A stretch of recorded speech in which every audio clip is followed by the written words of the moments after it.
Did it work? Yes, we are live. Hooray. Hello, if there is anyone there, or if you're watching on record afterwards, welcome to the Black Armada Tales 100th episodes. Hooray! We did it. Yay! Cannot believe 100 episodes. Ridiculous. It's quite amazing. It's actually 101 today, or 102 Yes. if you count the extra episode that didn't ever get a number.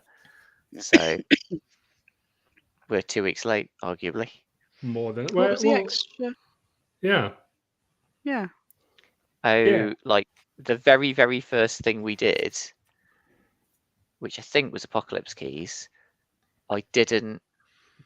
At that point, we didn't have episode numbers, and I only added them later, based on the session number of that game.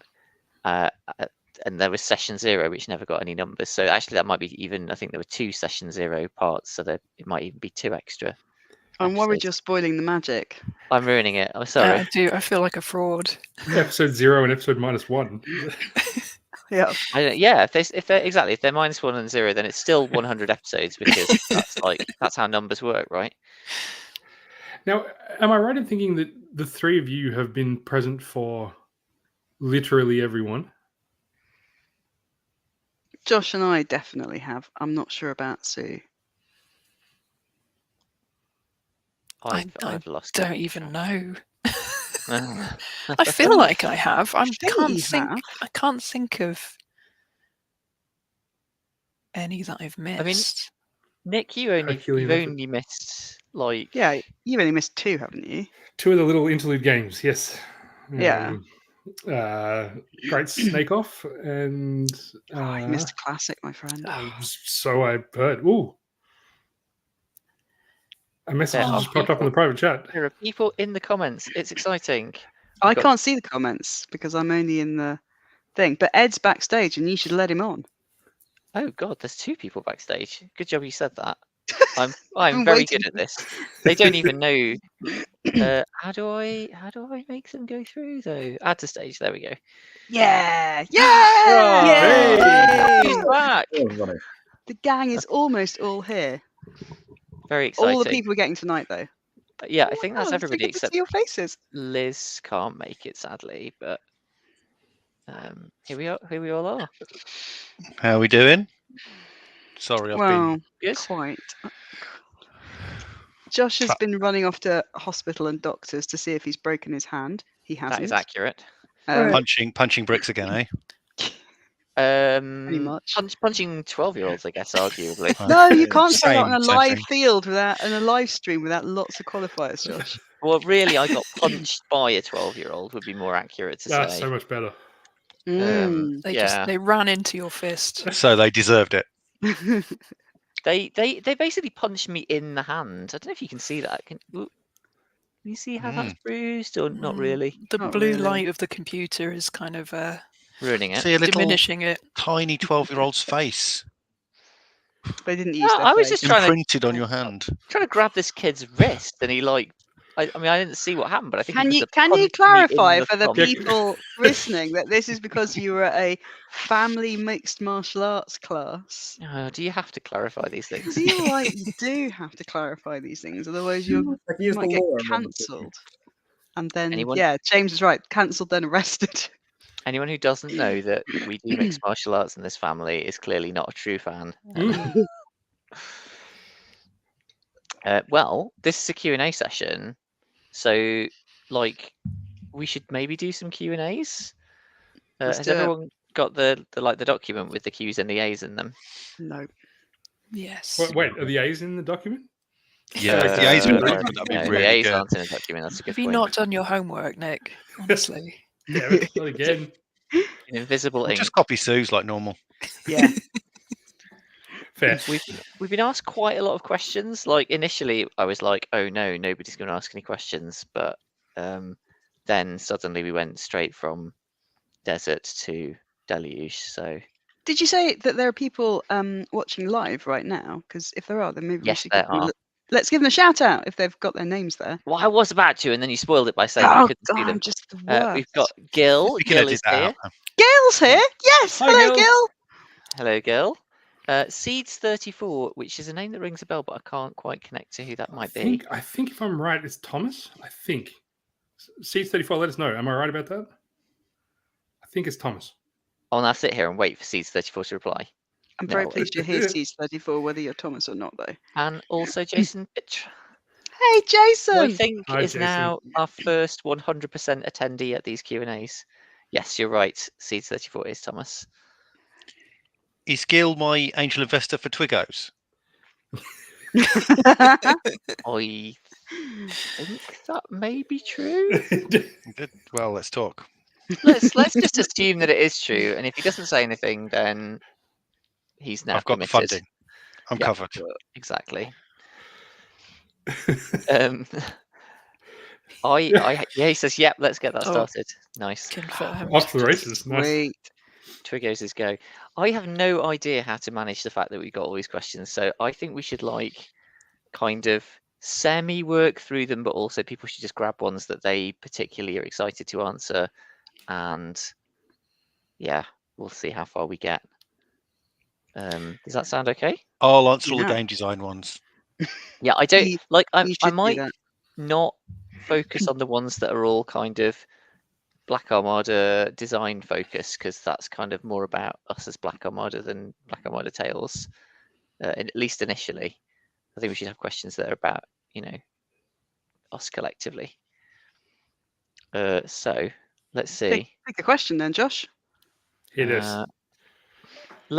Alex White has asked a bunch of questions about our design and publishing, but he does partway through get into games that we played.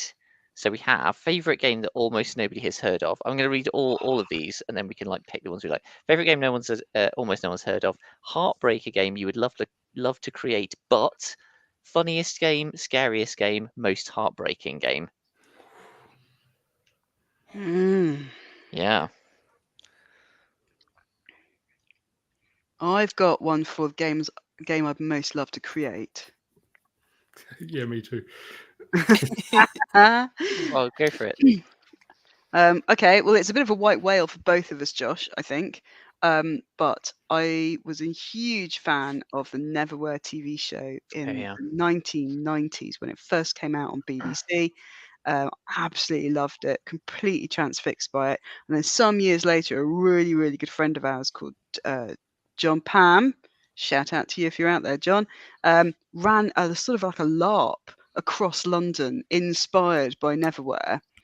And there was some other influence as well, but it was really, really cool game. And I've always wanted to write a TTRPG that kind of captured that experience of mythic London. Now, I'm aware that there is the Rivers of London RPG, but I am a Neverwhere girl first and foremost, and that is where I just love the thing with the train stations. And what I'm really transfixed by is the idea of I like to call them urban mythic games. Josh always shouts at me and says that's not a good name, but I disagree. So I'm saying it here on this live. So that's it, Josh. TM. It's sorted now, so we're done.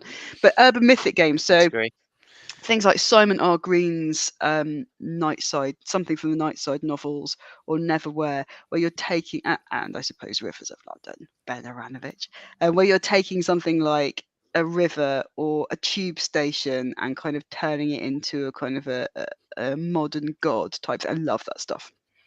That's me. So, what's funny about that is the very first interview you and I ever did about anything, as far as I'm aware, with the Gauntlet, I think we mentioned that game when asked. Did we talk about your next project? We said this was in 2015. What's your next project? And we were like, oh yeah, we're definitely going to do that next. And here we are, 8 years later. We still haven't done it. So, well, I really want to one day. So the Neverwhere LARP, were people trying to get into doors they weren't allowed to in the underground? No, but it wasn't really a Neverwhere LARP. It was a weird shit break into a modern London LARP.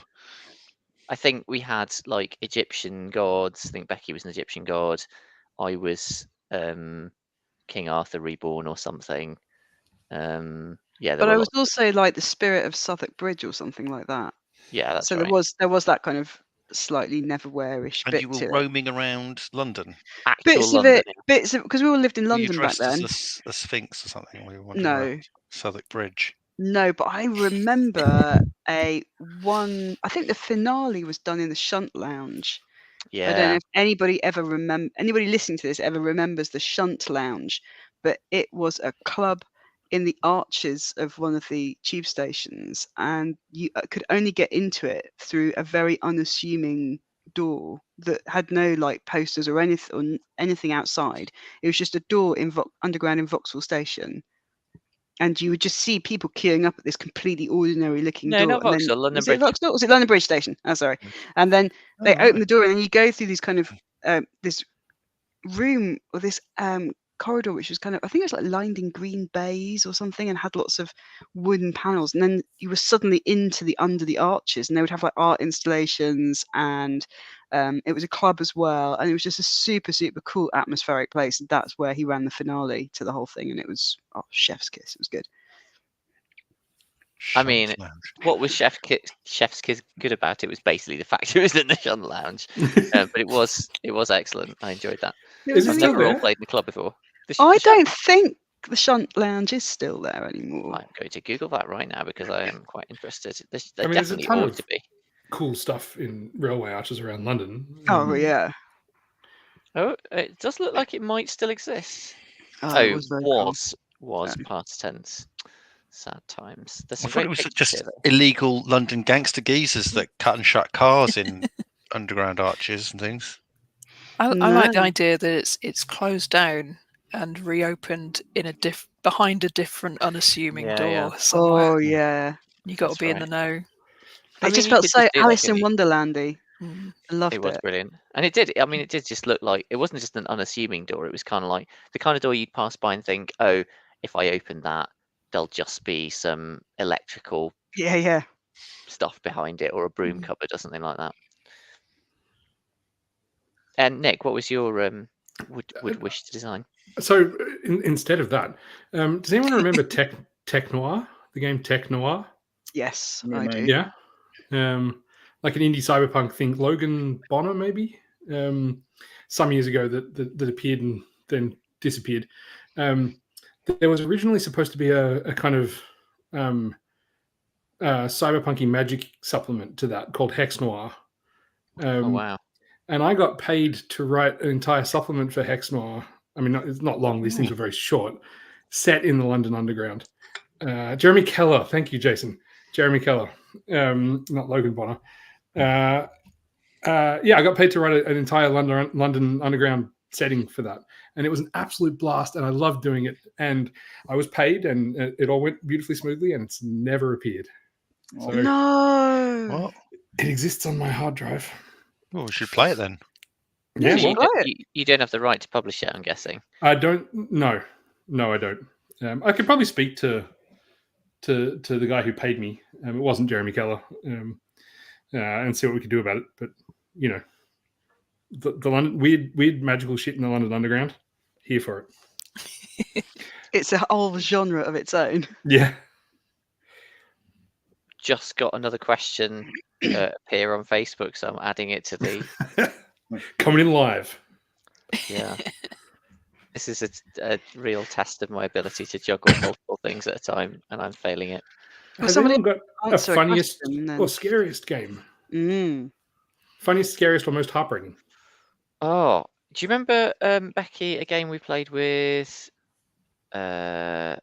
Martin Hornsey, in which I think we were in some kind of dream with goblins or something, and I'm lying there paralyzed, and then the goblins come up to me and press their hand against my abdomen, and then I feel their hand just sort of disappear into my abdomen. I can remember that sort of moment of dislocation when he said that. I just be like, what? I do not remember that. That sounds grim. I got him back in a later session where I had him pursued by some guy, and when he tried to make him let go of him, he grabbed the guy's arm, and his arm just came away in his hand. Lovely. So yeah, body horror. Apparently, I likes it. I don't think I've done that many horror games, really. I like them, but I don't think I've Come played on, enough Ed. of them. How much Lovecraft-esque have you played? How much? Well, a really good apart point. from the obvious. I mean, aside from the obvious. Yeah, let ruin me you, delve Father into Horror. my The Lovecraft-esque back catalogue. scariest game, Ed. You say Lovecraft-esque. I have no idea. You I've never didn't played know. horror games. What's your most heartbreaking game then, Ed? I was thinking of that Bite Me game actually, where I was very upset at the end of it. Where I was playing the Outsider playbook, which I can't remember the name of it. Which one's the Outsider one, where you're half in and half out of the pack? The Fixer. The Fixer, yeah. And yeah, I was I thinking sort of the, pushed away all the Outsider influences to come back into the pack, and was then roundly rejected at the very end, which was Oh, that was was heartbreaking. It was heartbreaking. So yeah, don't play that game. It's terrible. No, yeah, that was the one I was most distressed for my character, I think, in that respect. That was super distressing. I'm sure it's just a tip of the iceberg for what you're capable of, Becky, and Bite Me. Well, I was running that game. Yeah. So James and Sue, you've been quiet, and I insist that you stop being quiet. Um, But not necessarily at the same time. Funniest game, Escape from Tentacle City. Ah, I only played it once, but it was very good hit rate for just japes and hilarity. Laughs. We had one of our groups was a bowls club. Where there was this bizarre love triangle between two old ladies and this very. Was it Nigel? Just I'll have to like look it I up. think it was bowls, you Nigel. mean? Yeah, with watery blue eyes. Yes, Mm. who was kind of wasn't really aware of the battle going on behind him, but that was so funny seeing that play out. Well, on the subject of that, I think I'm right in saying that we have plans to play some Tentacle City on the pod. Ed, are you still game for that? Yeah. Yeah, I've been revising and everything. Revising. I didn't think it was the kind of game that required revision.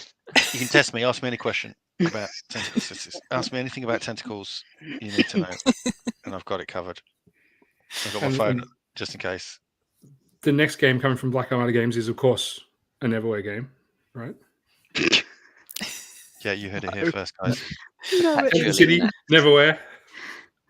No, it Maybe, isn't. maybe Not I yet. should, because we do like we have half written that game in some ways. Maybe I should just chuck together that and put it on our Patreon, just so at least somebody is getting the benefit of the work we've done. Half publish it. I mean, that's what our top Patreon tier is basically for us to see our design notes. So Anyway, we haven't heard about James's Yeah.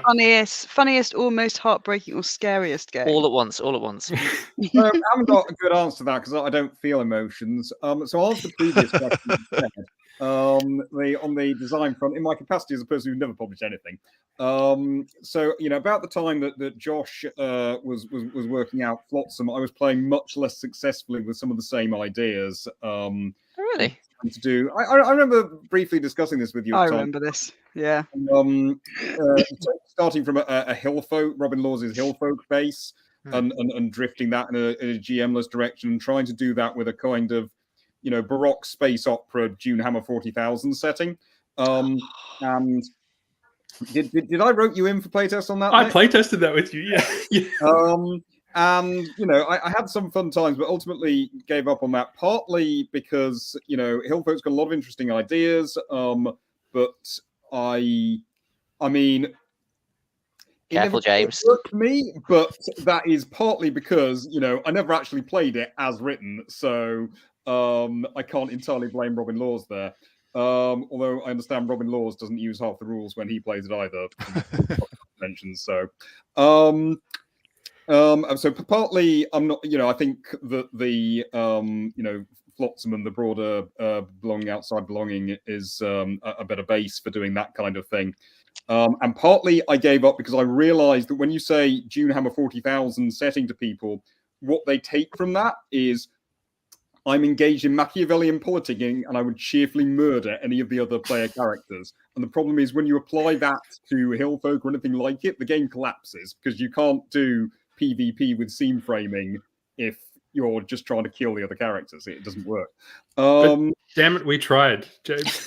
That is exactly what I hear when you say, "Do you have a 40,000?" I have to say, I guess I'm just thinking of space barons with fancy coats, and everyone else is thinking of murder.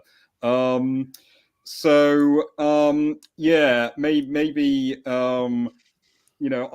something that either takes forward some of the ideas I like in drama system, or which does your Baroque space opera.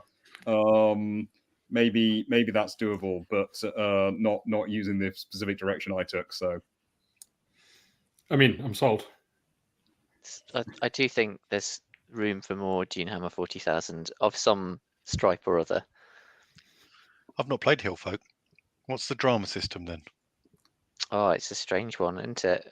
I've ran 2 campaigns in, or is it just one? I can't remember. One just long campaign in the drama system. It is actually an inspiration behind Flotsam, so I guess we must have talked about that, James, back when we had that conversation. Yeah, I mean, it's something in the general direction of like Blowing Outside Belonging or Fiasco, say, but in terms of the campaign play with a kind of light touch GM, and there's kind of a big emphasis on character emotions and motivations. I think the killer bit of tech is like in each scene you have something that you want from another character, like an emotional thing that you want from them. I can't remember I don't think you tell them what it is, do you? So you kind of play through the scene and you find out whether you get it or not, and then at the end. I thought it was character setup as well. Isn't there a character setup they have relationship questions, which is what do I want from your character and why won't they give it to me, or something like that? Yeah, which is I think that's a great idea. I think what I found was this tendency to like frame every it doesn't have to be every scene, but the great majority of scenes as that kind of emotional confrontation becomes a bit exhausting, and sometimes a bit absurd. And the Laws has this interesting idea of framing a lot of the things about your character, the dramatic poles, the your emotional needs in a very abstract way. And what that means, the idea is there that they can't be easily exhausted. If you've sort of set your character up around, what do I want? Oh, a sandwich. Well, when you get a sandwich, that's done. Whereas if you have, and for what you want is, to be loved, then you can always want more of that. But the problem is, because that's very abstract, I found that players found that very difficult to grab onto. I never thought of asking for a sandwich. I seem to remember that like they get a token if they give you what they want, though. So you don't want to think of something simple like a sandwich. You want to think of something they're never going to want to give you, because then you get a token. Yeah, but again, the tokens, it's all up. What do you get that for? An emotional concession. What can you use it for to obtain an emotional concession? So it's very abstract, and people then tend to either kind of ignore it and not grapple with it, or think of it as something much more concrete. I can deploy this token to make you do what I want, which isn't really what it's intended for. Depends if it's lunchtime or not, I suppose. Then I'd happily trade it out for a sandwich.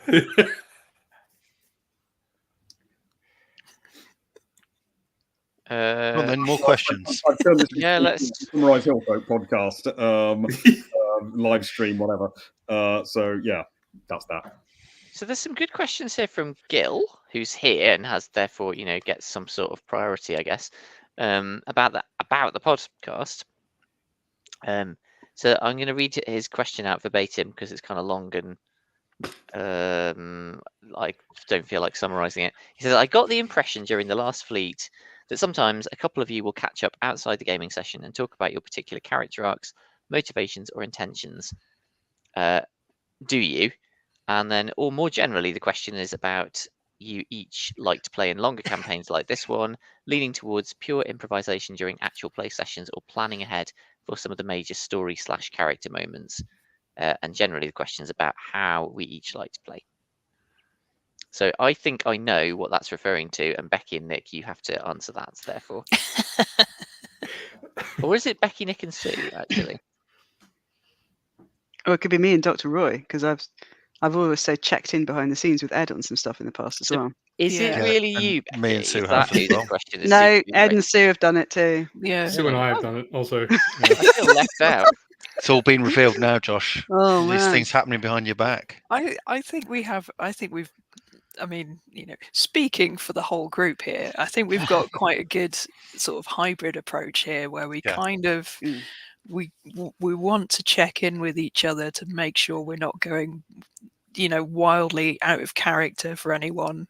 We want to set up cool stuff, but we don't want to write anything in overplan it, yeah. stone. So it's just about looking at possibilities and general directions and safety and all of that kind of thing as well. Yeah.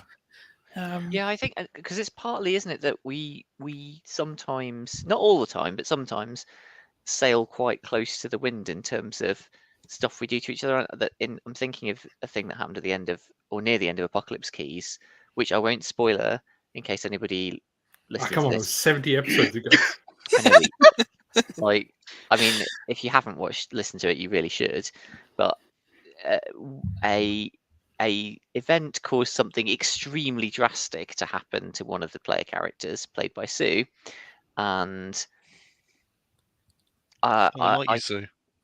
I think I felt like I had to check in with you afterwards to make sure that it was okay, but also to discuss what I had in mind to flow from that very drastic event, which would also have some very drastic consequences for your character. And it just seemed kind of polite. Like, I'm personally am a big advocate of playing to find out and just letting the dice and our own improvised decisions steer things.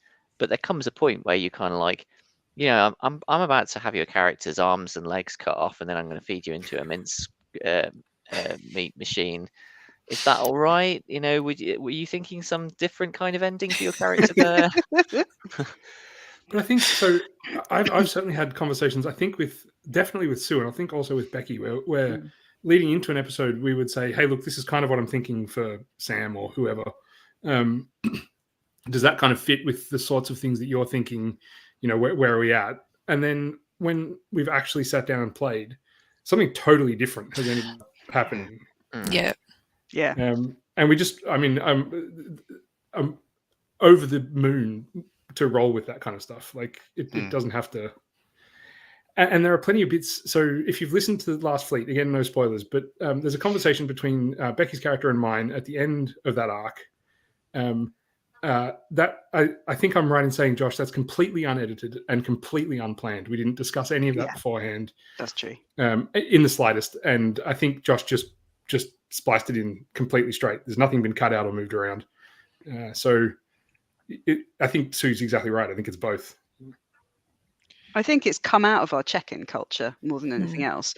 I think well before the pod started, we gamed together before the pod started. We for some years, I think, before the pod started, and there's other people who you might hear us mention or who've come on the pod a couple of times who is part of our general gaming crew, and our general gaming group has quite a strong check-in culture of if we're in the middle of a game and we think if we're kind of playing with something which is maybe a bit emotional or which might involve some harm to a character, there's usually a fairly good culture, even when we're not on the pod, of just pinging someone a message and saying, look, this seems to be the trajectory that the story's going in. Are you okay with that? Would you like to do it differently?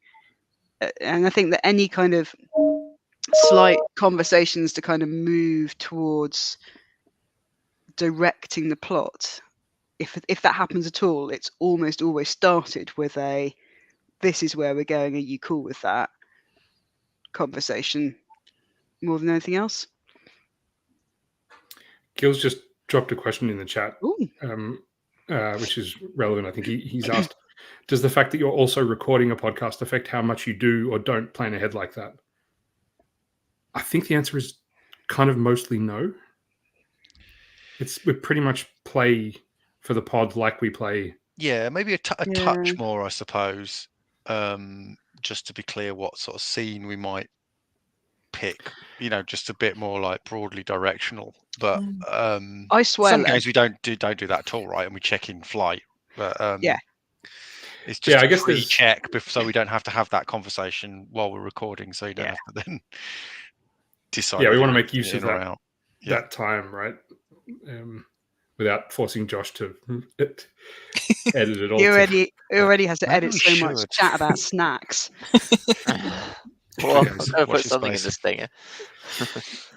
Yeah, I think exactly that. Well, I think that's different though, right? Like, I've definitely had times when I've been like, I've got no idea what we're doing next session. Can I just get a check-in from everyone about what you would like to do? So it's the same thing that would happen in any, probably, I guess, Yeah. role-playing game where you hit a lull. You'd say, okay, what do you guys want to do? And you get some answers, but you might take quite a long time discussing it, and it could be quite boring. So we try and do that a little bit offline, but that's not the same as pre-planning. I don't think at any point we kind of pre-plan stuff. It's more like kind of feeling out what direction the wind is blowing, or what the kind of pathways are ahead of us, or even just kind of what our preferences and the things we're excited about are enough that when we get there, we're not just kind of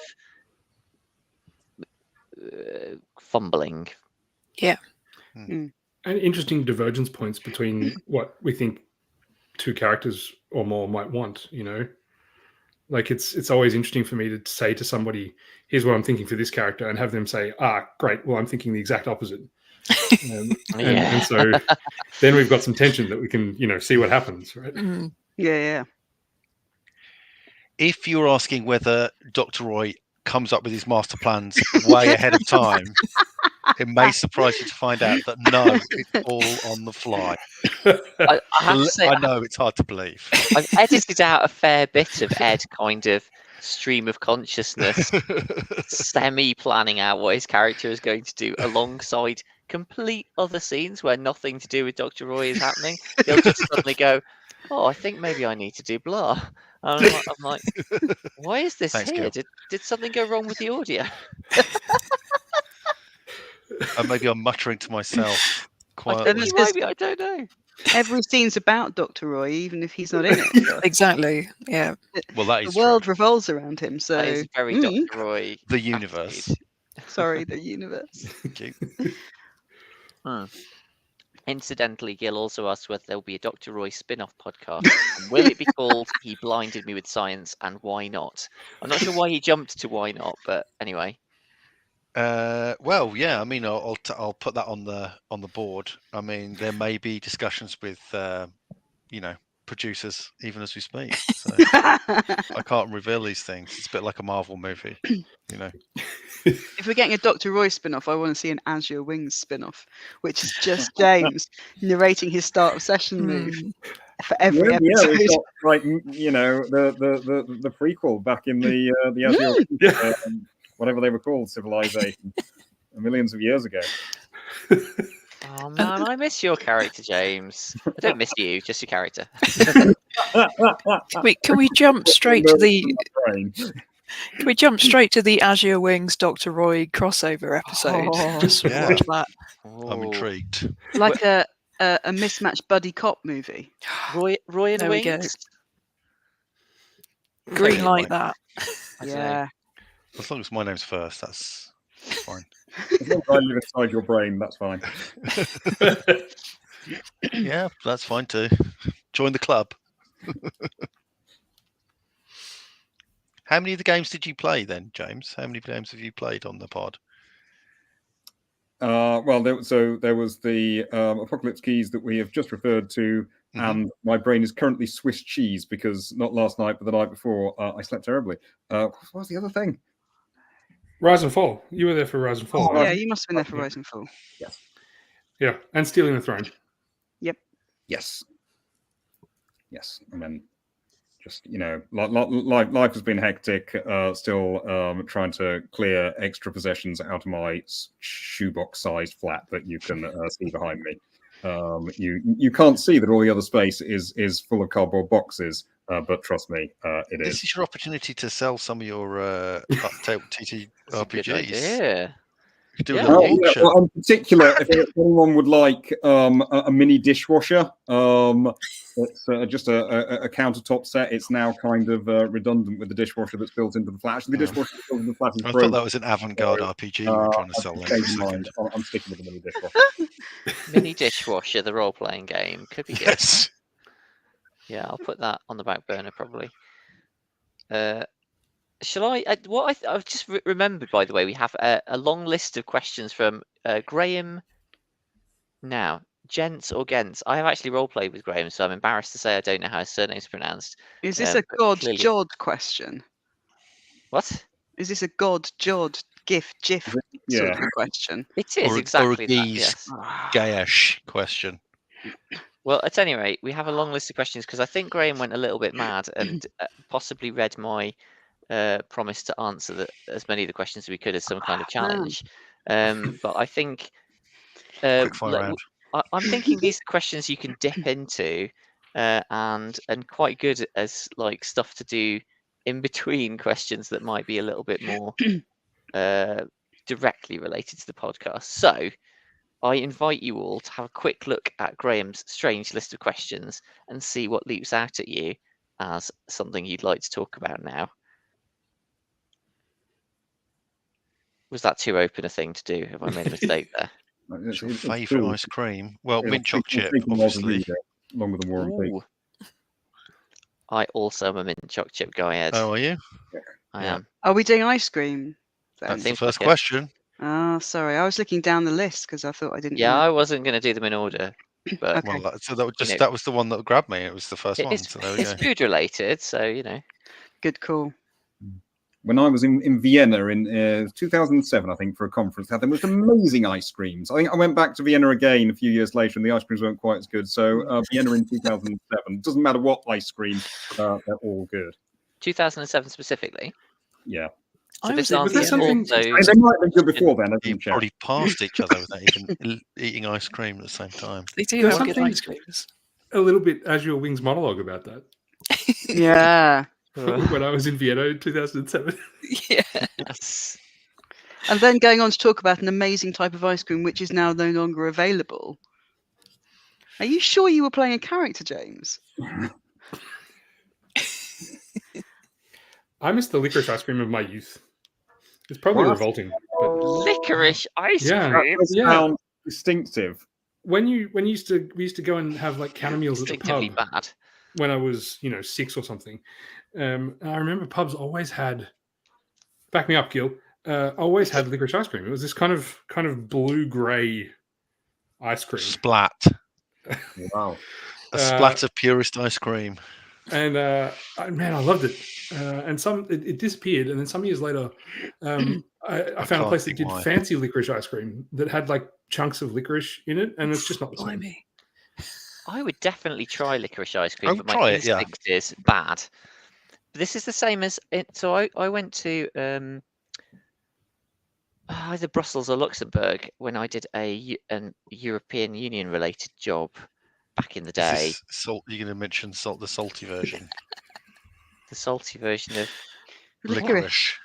It's a no. delicious abomination. They had basil ice cream at this restaurant that we had dinner at, and I thought that's ridiculous. Surely it's not going to be good, but obviously I'm going to have some, and it was really, really good. So basil ice cream, not my favourite. I can but see how you'd overdo the basil though. It could be really Mm. horrible because it'd be too basil-y. it had the same quality as mint ice cream. That kind of refreshing sort of vibe of the thing that you're eating without it necessarily being strongly connected to the flavour of the thing itself. Does that make sense? Yeah. But I think Italian ice cream is like objectively mean- the best, isn't it? I mean, as soon as they mentioned Viennese ice cream, there was a roar from. I could hear a roar from Italy. It might just horror, been the proximity statement. to Italy that was Yeah. giving it quality. I can't. I don't. I've been to Italy. I must have had some ice cream when I was there. It doesn't stick in my memory as much, but maybe I was just unlucky.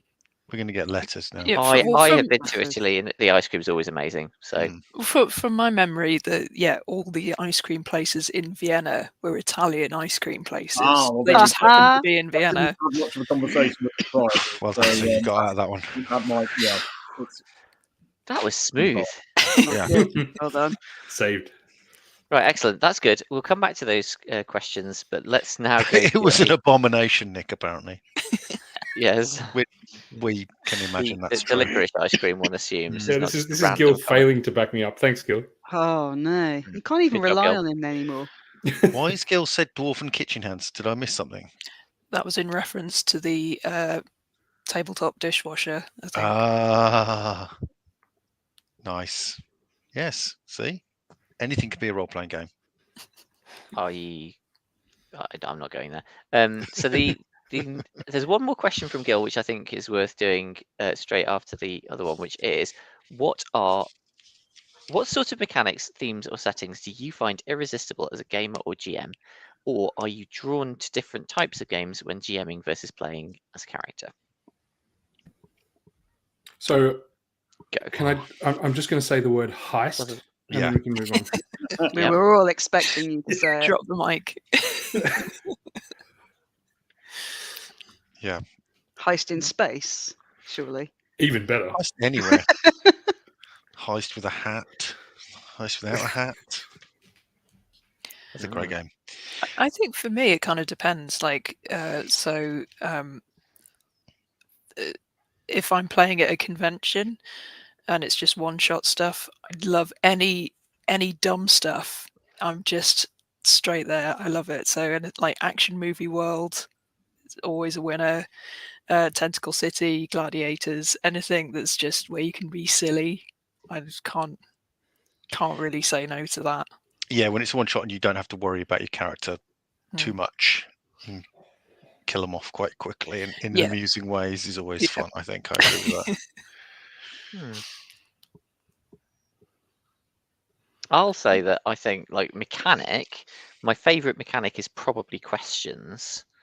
I don't know when questions became a mechanic. There must be some historical point where somebody said you can ask a question as a mechanic, because I don't think that it used to be a thing. Like in the 1990s or whenever all the coolest people started role playing, and 80s. Give us an example. I can't think of an example right now, but well, I mean, I suppose an example in a game that I wrote is in Flotsam. Each character has a set of questions. I think this is true. Bloody hell, am I remembering this correctly? I know how my games work. They have specific questions that they can ask other players, and spend a token to force them to answer honestly, which is very similar to stuff that happens in other PBTA type games. And what I like about it is the designer is having a very direct input into your session by writing the question.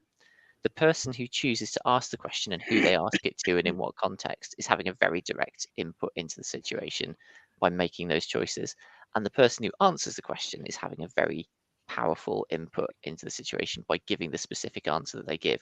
So it's like it's the apotheosis of my favorite thing, which is when lots of different people's influences come together in a real direct cross-pollination. I feel like a question, because of the way that it's set up, has that almost automatically baked into it, unless it's a very boring question. Done.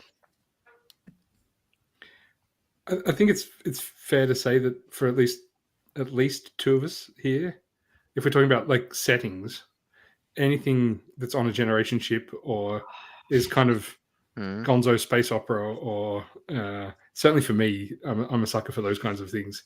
Am I the other person? Well, I was actually thinking of Becky, but I love a generation three. ship. So there's at least three.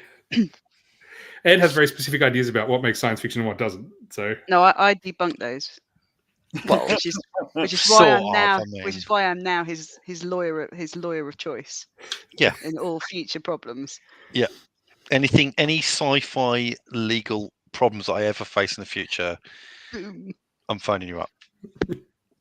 I mean, this is why I'm so excited about June Hammer 40,000, James, because like that is Gonzo space opera taken to its highest apex, surely.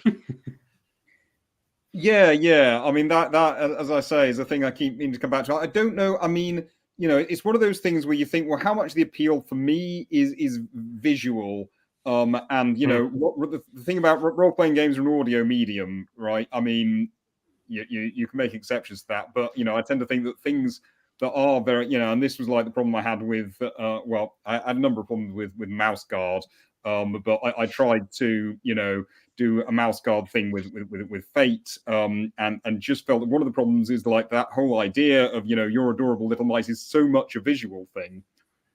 Or something like Feng Shui, a sort of martial arts thing. Again, what's appealing about that as a genre is so much visual that is there a point doing it as a role-playing game? Okay, I'm going too far to say there's no point, but you sort of mean. You played Mouse Ritter, James? No, because I'm determined to fight. I agree with you. Mouse Guard was a bit disappointing because it's so, for what the setting is, the mechanics were too heavy. I think you need something quite light-footed to get the feel of the setting. It's which is the kind of most Torchbearer, important thing. Mouse Guard. Sorry, not Torchbearer. Burning Wheel. Burning Wheel. Family, Yeah, it's like Burning Wheel light. Yeah. Light, wow. Take that. Smouldering wheel. Yeah. So yeah, there's a load of advanced basket weaving mechanics, and a kind of quite railroady conception of you are on this mission, you will make the following rolls on this mission. That seems quite antithetical to what I understand of Burning Wheel, but interesting. Yeah, it's like a step by step. There's the travel there, then there's the discovering the problem. There's a set of dice rolls for each bit of those.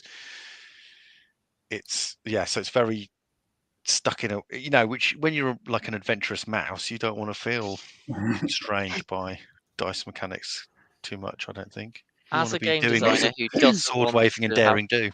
As a game designer who doesn't want to have strips torn off me on the internet, I have to say I have no opinion on this whatsoever. I'm sure it's a very good game.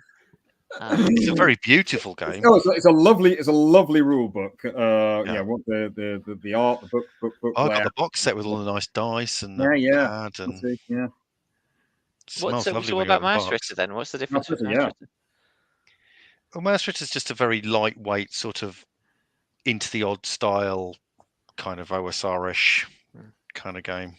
I've not looked into it. I just like the look of it and I hear good things about it, and I feel like if it's light into the odd in terms of lightweight, roll some dice, create a character, get started, then it's more about you creating the setting based on the books that you've read.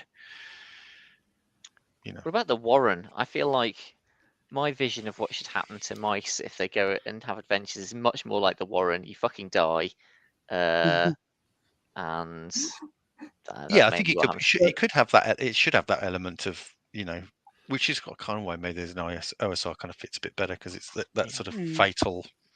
I did. I ran quite a few games of the Warren as one shots, and I think it worked well for that. Yeah, you were one of those. This is a stroll through games I played with James. And so I like that. Although I kind of feel I've exhausted it now. There's only so many things a rabbit can do, and actually, Facebook memories. Not if they're inventive enough. Yeah, there's literally no limits because there's a special move for inventing new things a rabbit can do. Oh, that is true. So Facebook Memories was reminding me that I did one Christmas run a one shot that was like intended to be a bit more Mouse Guardy or sort of gentle animal adventures in a winter wonderland using the Warren. But the problem is when you make things less murderous, it broke down a bit because everything kind of becomes a talking move and you're a bit reluctant to impose too harsh a drop hard moves on the players too much because you're trying to create a adorable mice in a winter wonderland vibe. Well, James, I'll run a mouse ritter when you're available again, and we'll see if it actually is as good as I've heard it is. I mean, you are famous for your mouse in Under Hollow Hill as well, obviously. We want a return of the mouse. Oh yeah. The what's the name of the playbook again? What was wonderful. I feel like it's the Highland mouse, but that's only because you had a Scottish. Yeah, I think the Scottish voice was just me. The Yes. cheap mouse or something. Yes, that's it. Yeah. Wonderful things in those Under Hollow Hills playbooks. I think this has come up on the podcast before that I have read Redwall with my son. And yes, I feel like what I'm hearing, none of these games sound like they're going to quite do Redwall, which I suppose, having played it, is the experience I want out of adventuring mice. And what I love about Redwall is it's almost got a kind of apocalypse world vibe. You know, you've got a hard holding, which in this case is like an abbey, and you've got the most potent individuals in the abbey having important conversations about what you're going to do to deal with the big threats of the day, and then maybe you go out and have an adventure to deal with it. Yeah, the other one I always think of is Podkin One Ear. If you've heard of that, which is a sort of they're sort of rabbits in a sort of fantasy setting, and then their sort of warren gets invaded by these sort of rabbits that have been sort of taken over by metal, and they sort of destroy the warrens, and so they're being pursued by these sort of evil rabbit cyborgs, I guess. But I'm not selling it, but it's very, very good. It's a kid's story, but the evil rabbits are terrifying. So it's quite a good one. I'll have to check that out. Podkin One Ear. I mean, the reason he loses his ear by it getting cut off in the first couple of chapters. First couple of chapters. Spoilers for the title. Can you imagine opening that book and being like, I don't understand this. This rabbit has got 2 ears. Well, that's what could possibly be going to happen? 1 star. I'm sure if you went on Amazon, there'd be something like that. But they're very good. But also, the start is quite traumatic. Like they get shaken out of their comfortable lifestyle into the snow, and they're trying to find a safe warren that's not been infected by evil rabbits. So there you go. There's a few reference points. All right. Are there any further bids for mechanics, themes, or settings we find irresistible, or shall I move us on to a new question? Let's have a new question. We can always come back to this stuff. I'm very happy to do so. I have no commitment to structure whatsoever. So Jason, who I think possibly has now disappeared from the stream, but will maybe one day reappear and rewatch it, says, what do each of you think is the most interesting role-playing or storytelling technique that you've used during the podcast sessions? I feel like in the first instance, this is giving us way too much credit. There are techniques. Drink some beer and completely wing it. That's my technique. And obviously mumble to myself incoherently. Everyone but the editor of the podcast. These are all very good points. Do you have something that I'm interested throwing this at you, Josh, I guess, because you've done a lot of the GMing for us, and I think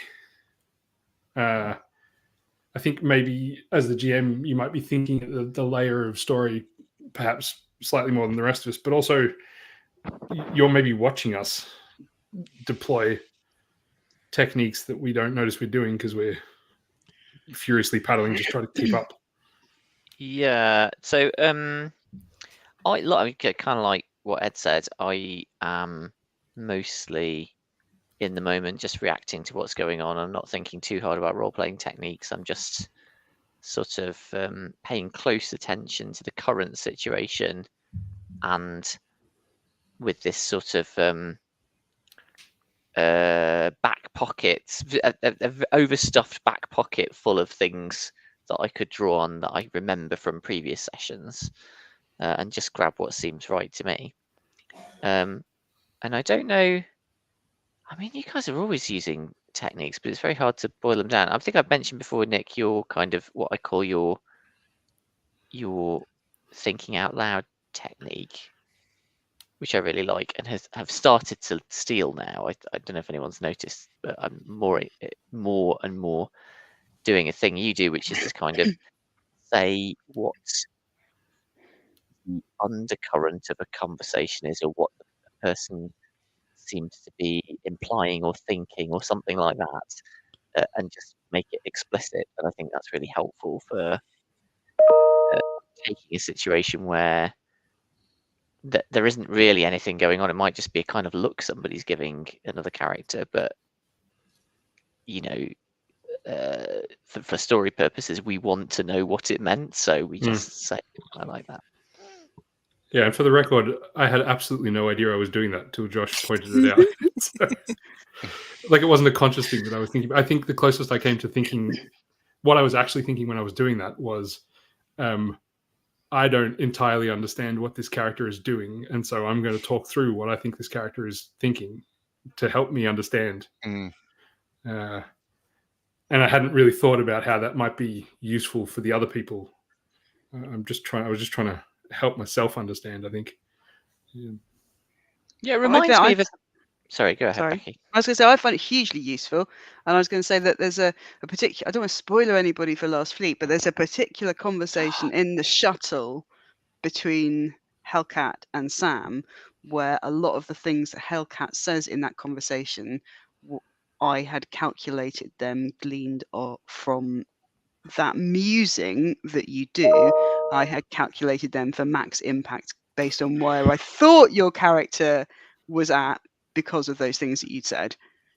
And it's maybe a sign that I'm not doing it entirely consciously, that at the end of those conversations, I'm always like, how did you know, Becky? Because you told me. You told me. I'm musing too. That's what it is. It's not even musing. That's what I'm going to call it.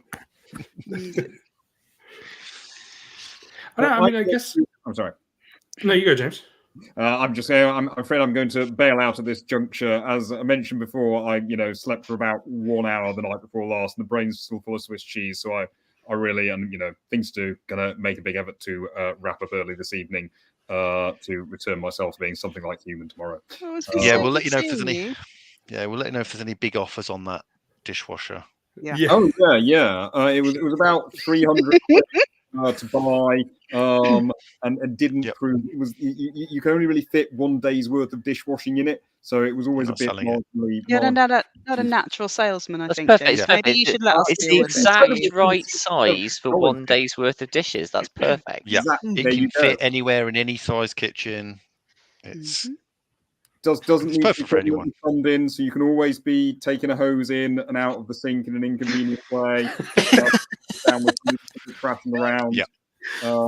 May possibly be usable as a role-playing game involving dwarven kitchen hands. Yeah, environmentally friendly because you're reusing the water again. Yeah, and you're getting exercise because you have to fill it from a jug every time because it's not plumbed in. So it's great. Oh, we miss you, James. Yeah. And if I didn't already have a dishwasher, I'd be in there. I mean, I've got to say. We do miss you, and it was really nice to have you show thanks, up. James. Yeah, thanks for coming, James. Let's talk mice. Soon. Good night, and good night to everyone in the audience too. Night, James. Night, James. Now let's find out whether he can get out of the room or not. Oh, he did. It's kind of. I feel like that thing you do though, Becky, is kind of a technique also, right? Where you just figure out however you do it. Listening to what you're telling me. The thing that you can do that will produce the maximum drama, right? Like you just you do this when you're running games as well as when you're playing characters. I feel like you just go for the squishy bit. Yeah, I think that. I mean, squishy bit. I think like when you're playing straight for the squishy bit. When you're playing games that you want to have that emotional drama in, I think there's an awful lot of things that you can do to hype it up and amp it up. And I think I've written about this in. Have I written about this in GMing advice in bite marks? Maybe you absolutely you have. did, yeah. And now I can't remember what I'd said. There was a special character who everybody loved, who's like an NPC who you're then gonna like mess with later on. Yeah, there's kind of cheap. My head she's called like Mrs. Goggins or something. Oh, I think that what it is that things are dramatic only when you are invested in them. And if I had one of the things I felt about Hillfolk, which I have run, is that there's so much drama happening, you don't have time to fully get invested in it. So much mechanical drama happening with the system and the tokens that you're not particularly emotionally invested in it because it's coming at you too hard and too fast. And so one of the things that I like to do is to very sort of subtly and slowly build up investment in a character or an NPC or an outcome or a situation. And you can do that quite slowly and quite slow burn at the beginning, just by having, like, if everybody else is being an asshat, just having that one NPC who's just nice to somebody, and like make it really small and really subtle, and then just kind of keep that just like tickling along until you have an opportunity to, I don't know, if it's a PBTA game, you have the opportunity to make a hard move, then that's naturally your hard move, isn't it? Because you've got everyone invested up until that point. And I do that when I'm GMing, and I think I do that when I'm playing, so to take Last Fleet as an example, Nick, there was things that I was trying to do to inculcate that attraction between Hellcat and Sam, kind of slowly and playfully, right up until the point I hit a breaking point action so that she would sleep with Dr. Roy. Right. But like, it wouldn't have been as much point in her doing that, and it wouldn't have had the emotional impact if she hadn't have been having quite a playful and quite a fun and quite a relationship with Sam, because otherwise you're not invested. Is that a thing? Yeah, it's definitely a thing. And in fact, Jason in the chat has just hit on exactly what you're talking about there, I think. Maybe everyone can read the chat, so there's no need for me to read it out. I can't read the chat. I don't know where the chat is. I'm just in the StreamYard thing. I don't know where the rest of this magic is happening. So what does it say? In the StreamYard it's thing. In the StreamYard. There's comments over on the right. Oh, it's in the comments in the right. Yeah, Sorry, I was just looking at the private chat. I was looking at the private chat. Sorry. I can read it out, though, just in case. There's a writing technique of choose the character in the most pain, and Becky clearly embodies this principle by consistently running towards the biggest internally consistent mistake possible. And I mean, that whole thing with Roy was precisely that, right? Yeah. It was absolutely. Like, I'd known for quite a long time that. Ooh, spoilers. I've already spoiled that one then. But I had the idea for quite a long time leading up to it that if I had the opportunity for a breaking point action, the first thing that she would do would be to sleep with Dr. Roy. And that had been in my mind for a long time. Two birds with one stone. It is kind of two birds with one stone, but it's also, it felt very appropriate because that's kind of what Starbuck does in the first season of Battlestar Galactica with Gaius Baltar. Oh, double spoilers. messes up her relationship with a whole bunch of people, but particularly Apollo. So I'm not particularly original. I still didn't particularly see it coming. Do you know what? Because Sue did. Oh, yeah. Sue 100% knew that was funny. I mean, like, I wouldn't have done that without having established flirty, playful, enjoyable interactions that were really authentic and heartfelt and meaningful between her and Sam. Because, if she'd just been like sarky or whatever, or we hadn't seen any of that playful flirtation, then who cares if she ends up in Dr. Roy's quarters? We've talked about this before, haven't we, Becky? Games where you get characters who are, is with particularly in reference to bite marks, but I think it has wider application. Characters who are like a rebel, who wants to kind of disobey the pack leader, and if you don't establish a baseline of what is life like normally, i.e., people do what the pack leader says, and then that rebellion feels meaningless. It just feels like you end up looking at going, how the hell has this pack ever functioned? You've got to establish that baseline of, you want to have some scenes where the rebel is doing what they're told, and the rebel is having a really great camaraderie with the alpha or whatever before you have them rebel. Otherwise, you're not emotionally invested, basically. I think this is a thing that many indie games could probably learn from, actually, because I Well, think no, there is don't a say that. Now tendency. we will get hate mail. Well, I'm not going to say any names, so it's fine. Okay. I'll leave you all to fill in your own minds the particular game that you find is guilty of this, and I'm not responsible for that. But I think we have a tendency as indie designers to want to run directly towards the bruise and punch it as hard as we Yeah. can in the first session. And it's like, if you don't know what it's like not to have a bruise, that's not nearly as impactful. Mm. So I think we get Yeah. that from the whole play your characters like stolen cars thing, but I think we need to establish what it's like what it's like before that car was stolen. Yeah. So we get the contrast. Contrast is king. I find this super interesting because I think you're like that kind of the best I can manage a lot of the time is thinking about what's happening in the current scene, and you're clearly doing that, but you're also doing that mindful of what might happen 5 scenes down the road or something like that, which is interesting and impressive. I think I guess it's just that you've clearly thought about this very deeply for bite marks, and everybody should read the GM advice in bite marks. It's interesting seeing it actually happen in play because it consistently surprises me. I suspect because I'm not thinking on the same duration as you are. I don't know. I mean, you're making it sound out like I'm this kind of Machiavellian and I'm kind of No, playing it's not. interdimensional chess 5 steps ahead, and I'm kind of not. I'm just thinking. I think it's much more simple than that. All I'm thinking from the get-go is, if I want this to hurt, it's got to feel sweet first. Yeah. I know at some point in the future, this is an emotionally dramatic game. I know at some point in the future the hurt is going to come. So right now, all I have to do right now is make this as sweet as possible. So sweet. So delicious and sweet and lovely and like a warm bath, and you just want to be in it, so that when I slam the ice in to the warm bath, you're like, what the heck? But like, I was always going to be chucking ice in that bath. But so that's, I don't even need to think about that. What I need to think about is making it feel lovely right now. It's not Machiavellian at all, the way you're putting it, Becky. No, in fact, I think there's a general principle around this which might go beyond what Becky's described, which is a special case of like establishing a clear baseline for anything. And then you can have, as Becky says, contrast is king. If you want to have that kind of sharp left turn, you have to have a direction of travel against which to interpose that sharp left turn. It doesn't necessarily have to be something that's sweet and wonderful and warm. You can create a character who's consistently not very nice, and then when they do something kind, it feels like, wow, that really means something. Yep. I was going to say that I don't think I'm the only one in the team who does this. I was thinking of something Sue did a very, very, very long time ago, Sue.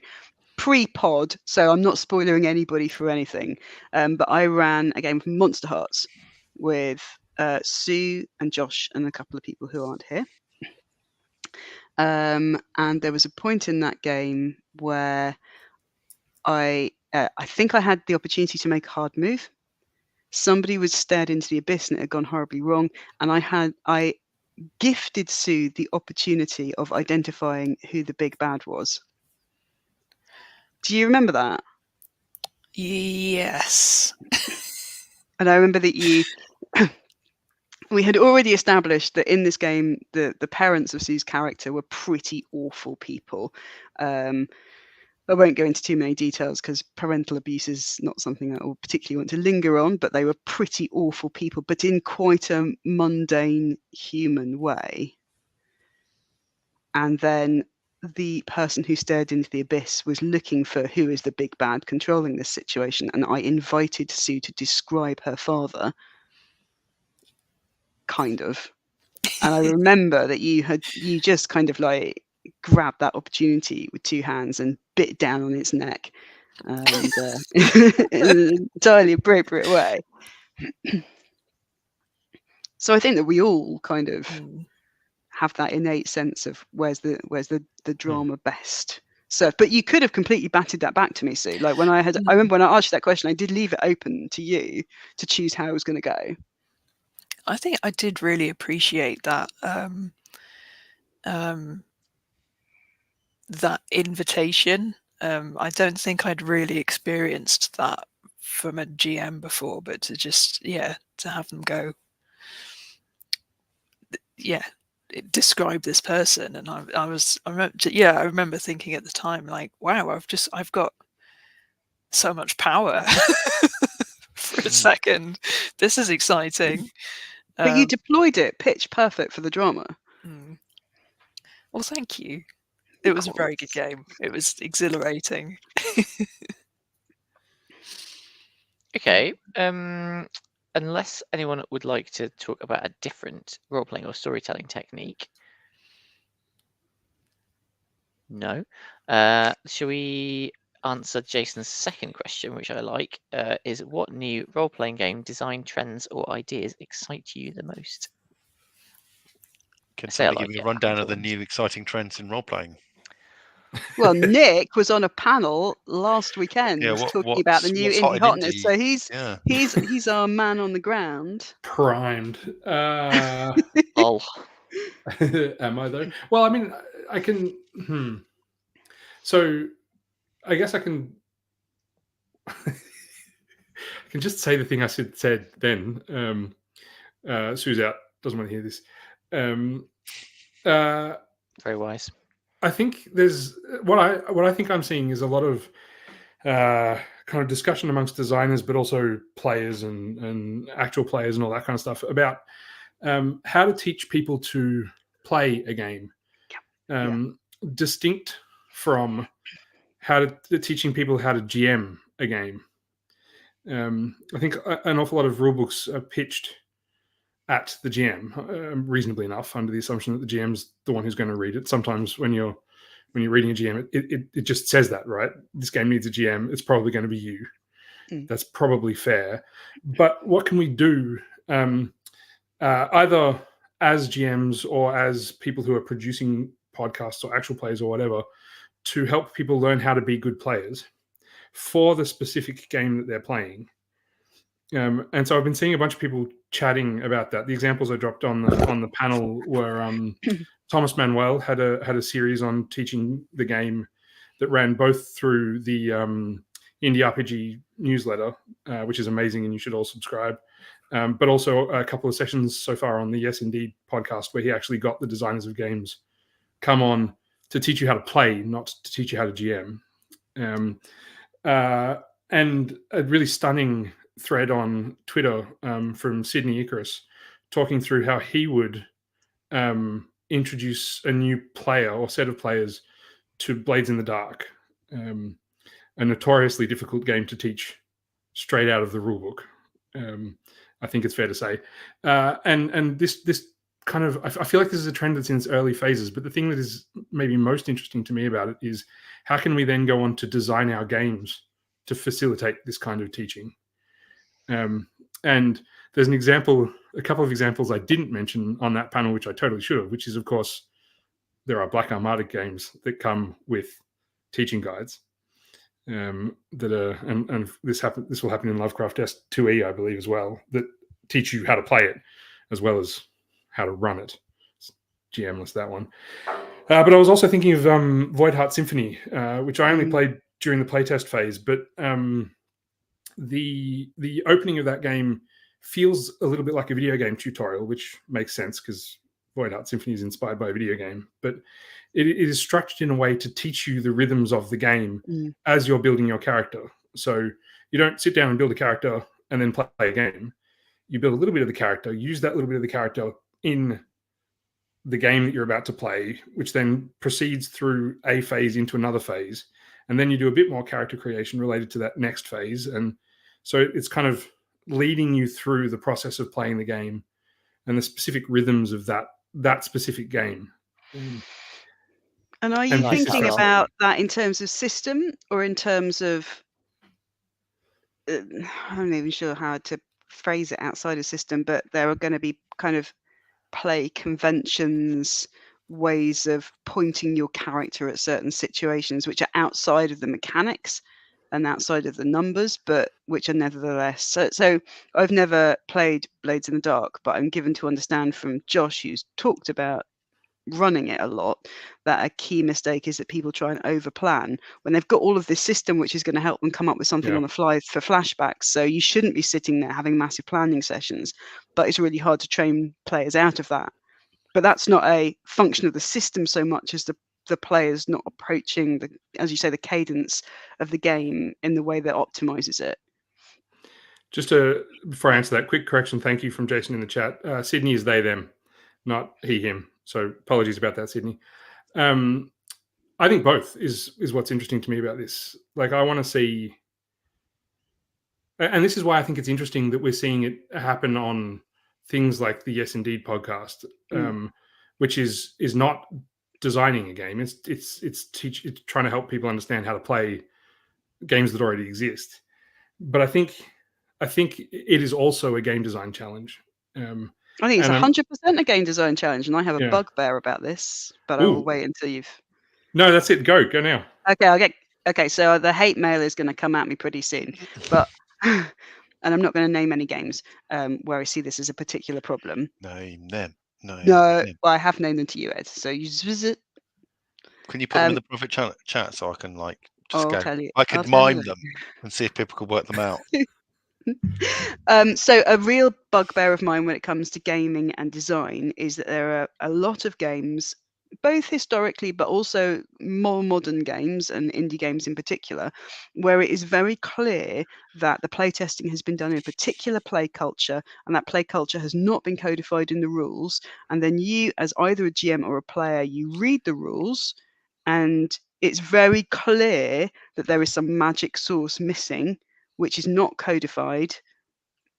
And it's a massive problem for getting into games. So one of the things that I try to be meticulous about when I'm designing games and when I'm writing them is trying to observe the play culture that's going on, the things that because this is my play culture, it's you guys and our wider circle, you're the people I play with all the time, and I know we can make anything work.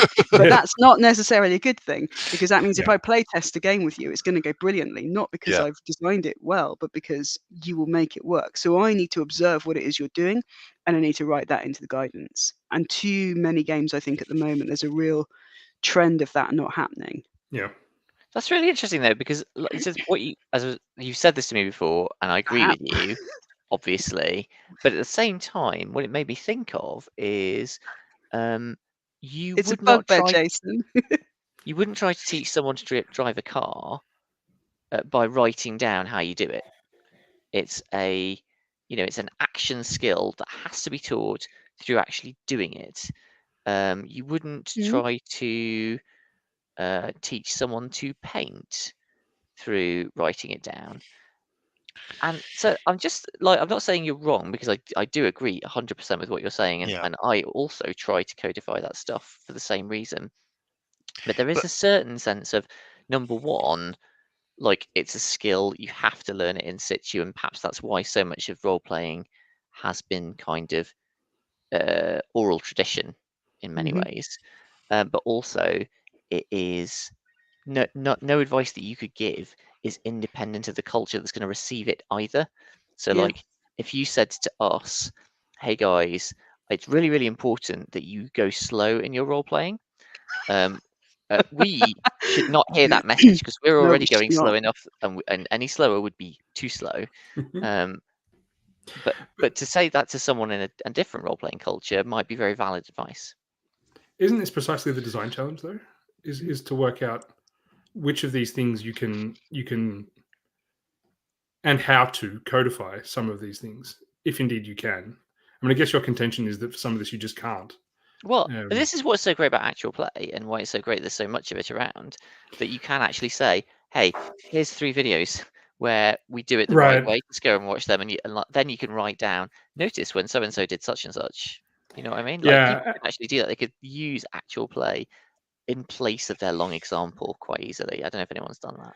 Yeah, although I think you do need to be careful, and I think this is exactly the point that Thomas is making in his longer discussion, because many types of actual play, maybe not ours, but many types of actual play are related to, but not completely the same as play. play at the play. Yeah. Yeah. There's an element of performance. I mean, I think one of the things that makes what we do a bit different to a lot of other things is that we're kind of sort of just recording our play. It's not. There isn't much performance going on here. But I think for a lot of actual plays, and especially for a lot of the popular ones that people will point to, they are performance first and play second. Yeah, totally. So when I said actual play, you're right. I guess what I really meant was recorded play. Right. Yeah, there is a lot of that too. That's now available to us as a tool. You can show people not just with words but with video what you mean by something. Yeah. There's a brilliant piece of advice in one of Becky's games going back, where she says in When the Dark Is Gone, as the therapist, wait 2 seconds longer than you're comfortable for in silence before you say anything, which is a great piece of advice. But again, that is relative to somebody's comfort level, and you might find that it's the wrong advice for some people. A video would be a brilliant way of illustrating that. Yeah, I think that's a really good bit, because I always tend to feel like I've got to sort of scramble for the action and stuff, and a lot of you guys are a bit more laid back about it, so and just let things emerge a bit more. And I think that sort of waiting to see what other people are going to do and give it breathing room is something that has taken me a lot of time to. I still haven't learned it really, but I think I'm working on it. It came about because of an early play test of When the Dark Is Gone that I did, and I absolutely felt like you did. And I think that comes from our other play culture of, I'm the GM, I'm running this game, I'm responsible for everybody's fun. If things go awkwardly silent, it's my problem and my job to keep everybody entertained. And if I'm not doing that, I'm failing. So I think that we have that baked into us from the get-go. And I think that comes about because in games like Dungeons and Dragons, which are very, very conflict, bang, bang, bang. You know, they're quite sort of, you want to keep hitting those beats. And so When the Dark Is Gone is a game about people in therapy. And I just remember in the playtest feeling so strongly that was happening. I had to fill the noise. I had to make some noise to fill the silence. And I remember I was like, this is so uncomfortable. I was just about, as the therapist, to come in and move the action on. And then one of the other players in the room, who was clearly even more uncomfortable with the silence than I was, just burst out with all of these secrets that they had been keeping, and like confessed to all of these terrible things that they had done. And if I had rushed in and tried to fill it with my noise, then we wouldn't have had this amazingly, horribly, terrible, achingly brilliant reveal moment in the room. And that was a real kind of revelation to me. And so from then on, I was like, oh, well, for Dungeons and Dragons, you do still probably want to fill the noise, you know, fill the silence with your noise still quite a lot, because that's the cadence of the game. But for some of the PBTA games, the more emotionally dramatic games like After the War, I think you know, just let them breathe. So, I think it's less about the specific game that you're playing and more about, are you interested in having the characters interact on a social and emotional level? You've got to give them the space to do that, otherwise it takes a while for those things to come out. If you just throw in goblins at them every 5 seconds, they'd never develop as a group, or try and fill that gap themselves by developing their characters and having a conversation with each other or whatever, even at the most basic level. But I do think that this teaching how to play is going to be different for each game. I mean, there are certainly some transferable things, but what I want to know, what I want you to do when you're designing your new game, is think about how you're going to teach a player to play that specific game. That its rhythms, its intricacies, the things it's striving for, which, as you all rightly say, are going to be very different between After the War and Dungeons and Dragons, and like games. I feel it's especially about PBTA games. Maybe this is my controversial moment, but I think they just run better when everybody understands what they're doing. Yeah, like there is an element of learning to play that specific game. that just makes the experience better all around. And it feels like a thing that we maybe don't want to talk about because you don't want to make it sound like it's hard. But, Yeah, but I think like one of the things I really like about PBTA is that it puts all of the mechanics in front of the players where they can see them. So it's got kind of, often a single page with all the basic moves on, and a single page on your character sheet with all, not just the abilities that you've got, but how they work mechanically written there on the page. And I think that's a really kind of player friendly, learning friendly thing to do. What it doesn't do is cover things like, how does your mechanical loop work? Like if you're playing Last Fleet, you really, really need to understand how the pressure loop works, and it's explained in the game and I think there is advice in the game about explaining it to the players if you're the GM at the start, so they will know, you need to make certain moves, otherwise you're going to run out of pressure, kind of thing. And that is not necessarily visible just from looking at those sheets.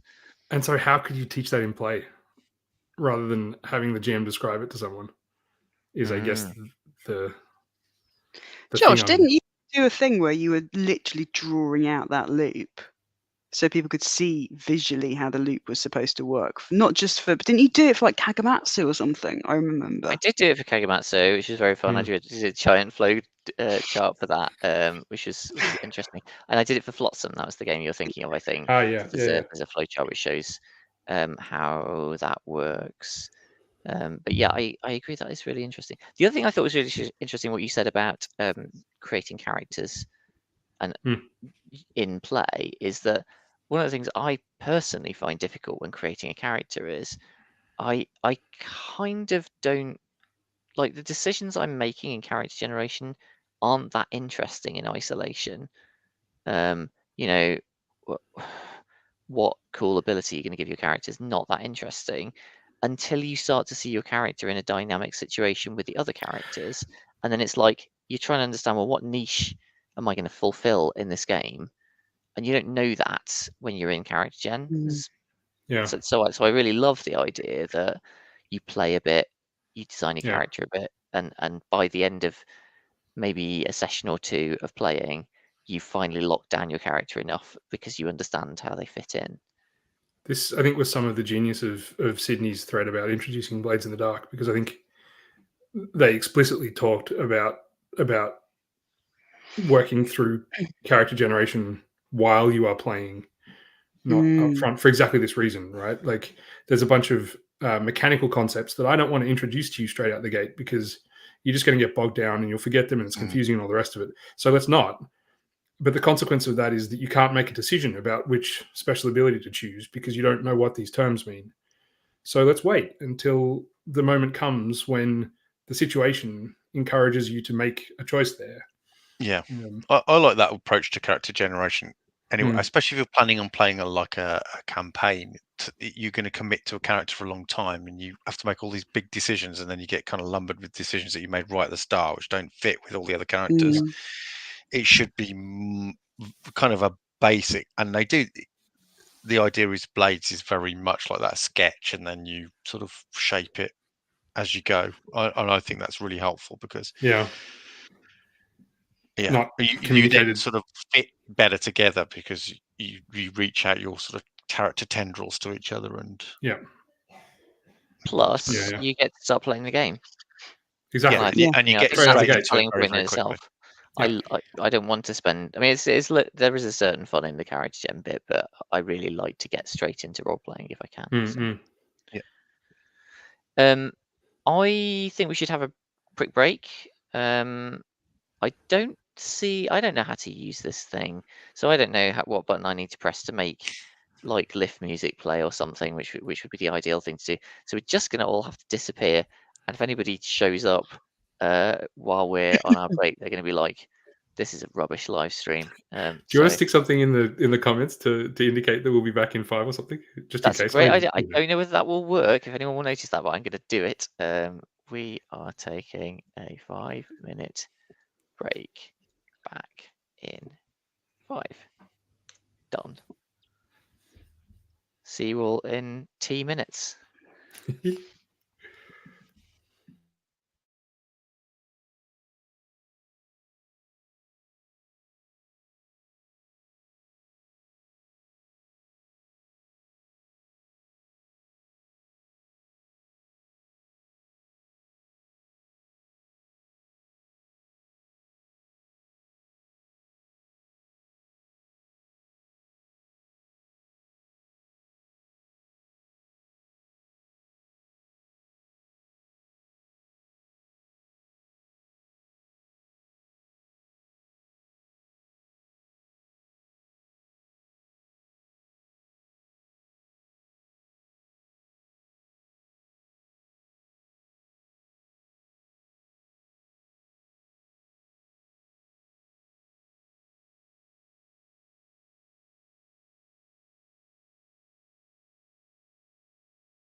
Hello. Hello. Not sure whether that was less than 5 minutes. According to my clock, we were 4 minutes. So, he's back. Yes. Hello. Should we let's look at some more of Graham's weird questions while we wait.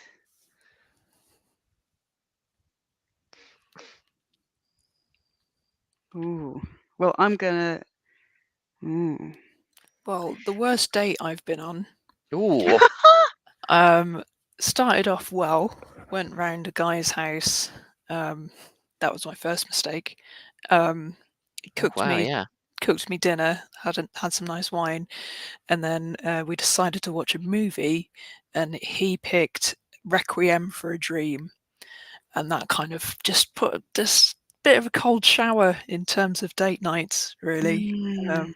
And he was laughing throughout it as well, which was a bit of a red flag for me. So oh no! I said my goodbyes and noped out of there. I do not know that movie. I'm just googling it now. It's not a good choice. Why is Requiem for a Dream so upsetting? I'm prompted to ask. What is the disturbing scene in Requiem for a Dream? Have we done any of the questions from us? Because I'm just looking at. Well, I feel like there's one question from Sean Danger Monaghan, so we should probably answer that one question. But then Sue and Nick have got some questions on here, and it'd be quite nice to have some of those. I assume that we are going to crack on without Ed because he's in the middle of putting people to bed. I think we should crack on, but I bet you he will appear. But yes, for Ed has children. Children may or may not allow him to return. He may be held hostage at this moment in time. We don't know. Is that what are you holding, Sue? It's the giant. That's Stu's toe. Don't you remember? That's right.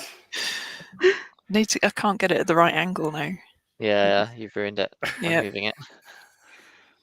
What is it? Hot water bottle. Hot water, yeah. Not Stu's But toe. is it just in the shape of a hot water bottle, or is it? What? Is that your hot water bottle? Oh wow! It's just my. I felt the urge to describe to the listeners what you just done. I remember the video. Amazing. Well, that's put me in my place. It's Lisa's eel, to be fair. Is it a hot water eel? No. Ah, missed marketing opportunity there. Yeah. Yeah. Okay. I think that's a good idea. Should we do the Sean question? Yeah. Which is, what's the least overrated bit of games adjacent media? I.e., people say it's mega, and you think it really is great. Oh, games adjacent media. Least overrated is the thing that I don't think I've ever heard anyone say before. What's games adjacent media? Are we thinking is this Actual like nerd plays properties or basically all media is games adjacent media? No, it is for me. I don't know about anyone else. Like Pride and Prejudice is games adjacent media as far as I'm concerned. Flipping Shakespeare is games adjacent media. But is it the least overrated? I mean, this is hard because first you've got to decide what things are rated highly and then whether they're correct or better. I think Shakespeare might be the least overrated. That is really for games adjacent. Yeah. I mean, clearly it is because everything is, but I feel like it's one of the least adjacent. All right, fair enough. Maybe that's two least not adjacent. overrated medias. Okay. Okay. So maybe the answer is let's have more Shakespeare games. I think it might be. I mean, are we thinking actual plays? Or are we thinking? I'm guessing it's actual plays. Oh, I just assumed he was. No, actually, I'm not sure of the correct pronouns for Sean, so apologies, Sean. I thought Sean was saying, like, media inspirations for games. Yeah. Well, I'm going to take it the flip side because I think there are two series of books which have been written off the back of people's RPG campaigns. And I think both of them are actually really good. I think most of the time when people write a book off the back of their RPG campaigns, it's not. But I think The Expanse was written off the back of an RPG campaign, wasn't it, Nick? I think that's right. It's at least started that way, yeah. And I think The Expanse is a cracking great series. I really enjoy it. I was also going to say, but this is another bit of a blast in the past, I suppose, but I am a big fan of Stephen Brust's Dragira novels. The Jaharig book, I think, is the first one. And I believe that Stephen Brust wrote those based off an RPG campaign with his home group. And again, cracking good writing. Highly recommend them. Really, really solid. I think the latest one just came out. They've been going since the 80s, I think.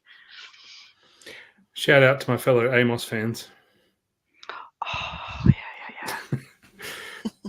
yeah. I'm here for Amos. Actually, I'm in the middle of reading Horus Heresy novels for my sins. You're not the only one in this group who's currently doing that, are you? The least overrated, the most overrated. They're terrible. I mean, they are what they are. They're exactly what they are, say on the tin. Except Legion by Dan Abbott. I reckon you could pick that one up cold. And Have you read Eisenhorn? By Dan I haven't Abbott? read Eisenhorn. No. I'm Horus Heresy. I'm old school. I know, but like Eisenhorn, I was not interested in any Warhammer 40k at all, and I picked up Eisenhorn, and I was like, this is just a really, really, really good, cracking good trilogy. I think that might be the trick, right? Just write a good science fiction book that just happens to have a Space Marine in it. Yeah. There aren't any Space Marines in Eisenhorn. Well, yeah. I mean, there's barely any in Legion, right? Yeah.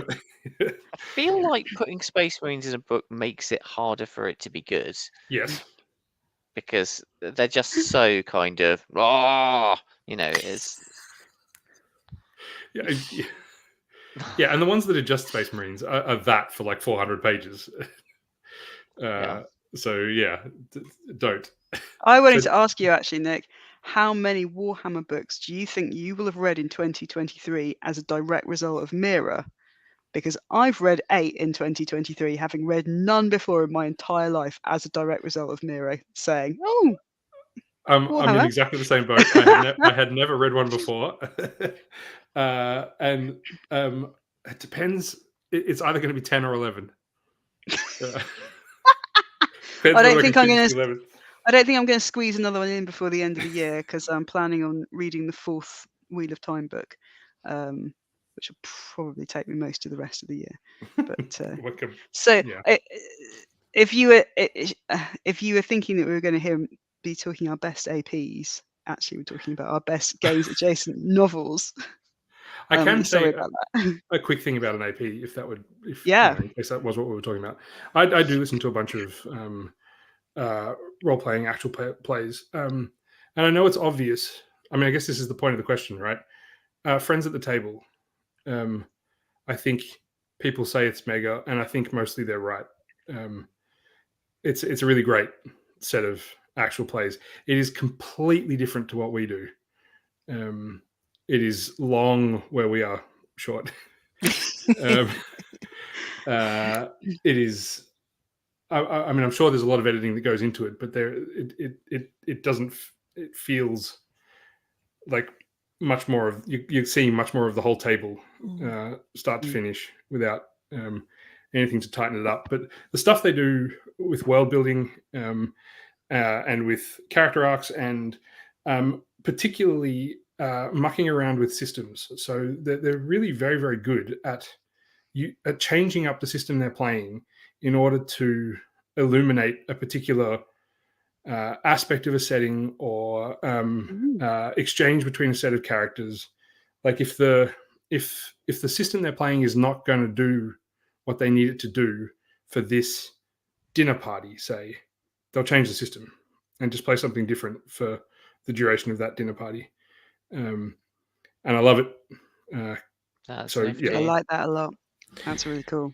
Yeah, they do. I mean, I've got a slight horse in the race. They played Stealing the Throne in one of their world building games. But I think you told me about this, and then they'll choose a world building system, and then they'll choose another system to actually play the game in the world that they've just made. yeah.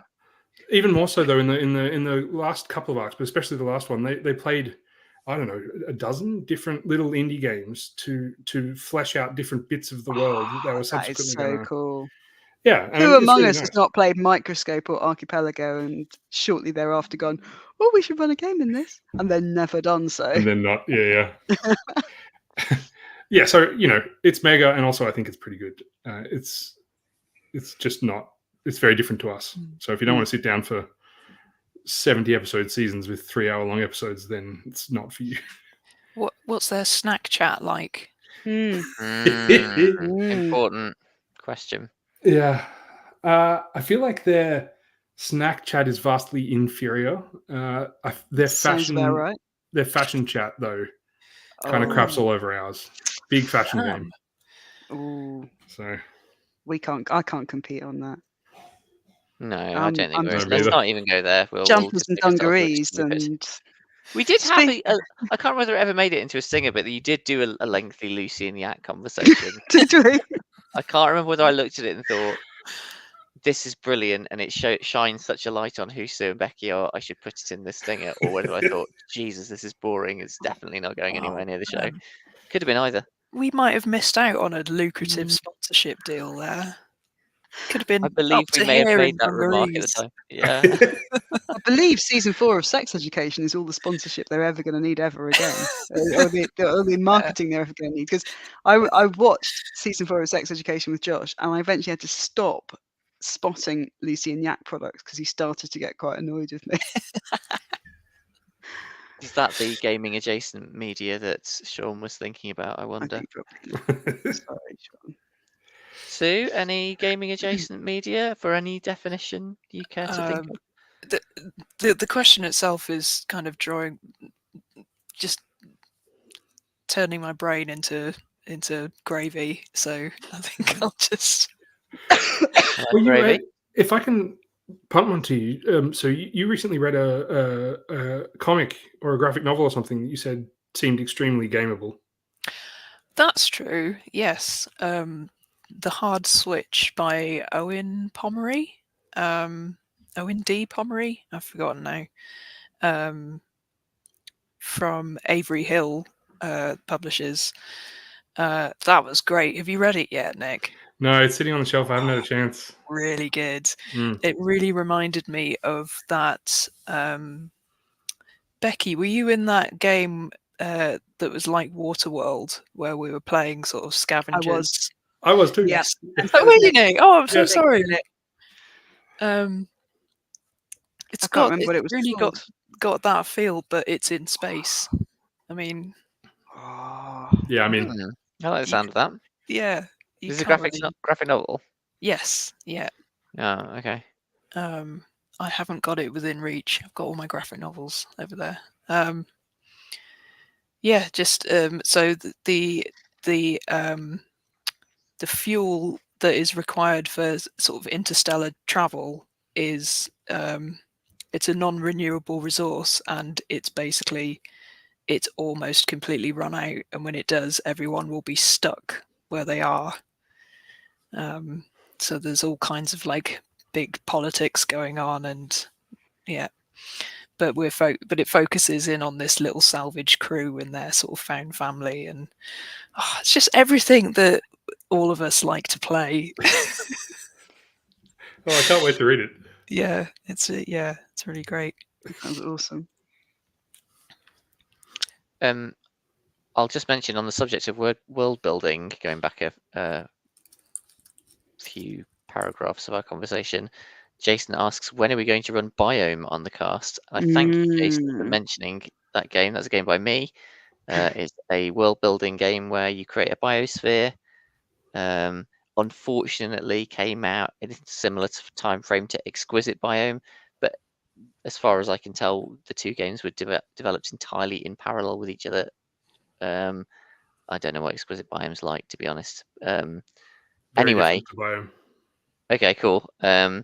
Yeah, it'd be cool to play it. it's a very visual game. So you build a map, and I think therefore maybe it doesn't work so well for the pod. But maybe other people disagree with that. We should come back and reconsider later on. Might be maybe. a fun challenge trying to describe the beautiful map we're creating. Well, the last time we Yeah. play tested it, we used a mural board, I think. Yeah. So you could make the mural board available to look Hmm. at while people listen to the game. Well, we'd have to create like snapshots for people to have. Maybe like something like that. Where we could be, like you say, and of course it's now got. I don't know if Jason is aware of this, because it hasn't come out yet, except at conventions and through our Patreon.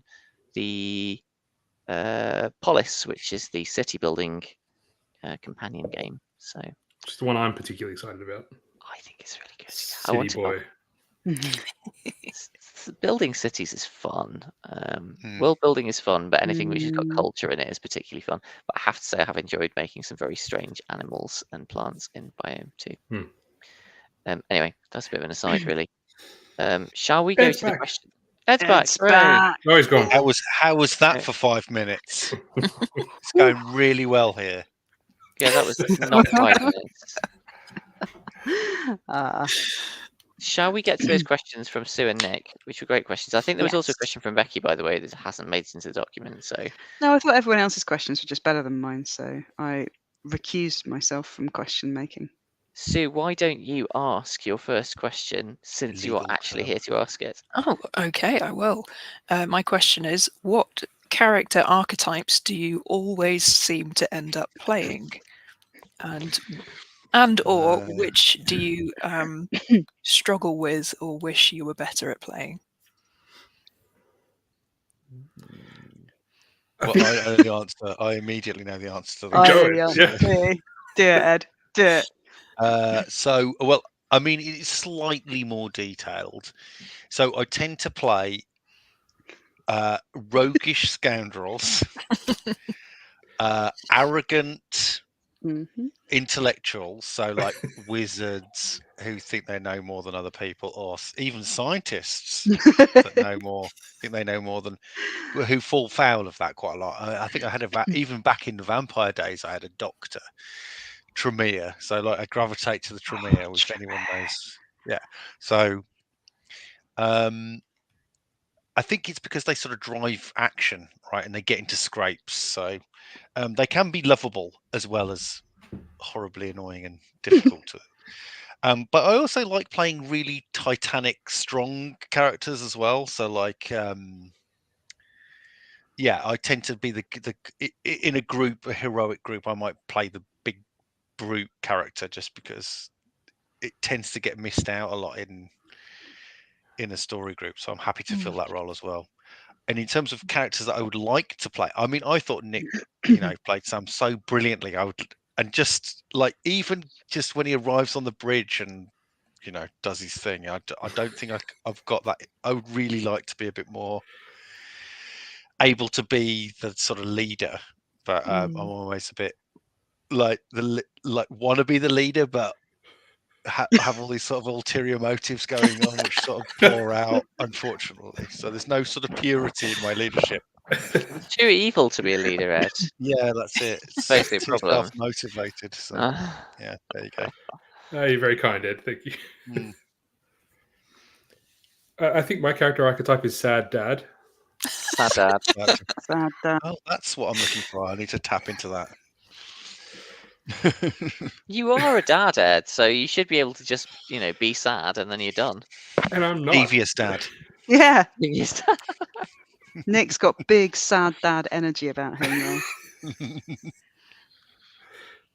It's funny you should say though, Ed, because I would say that archetypes that I struggle with are leaders.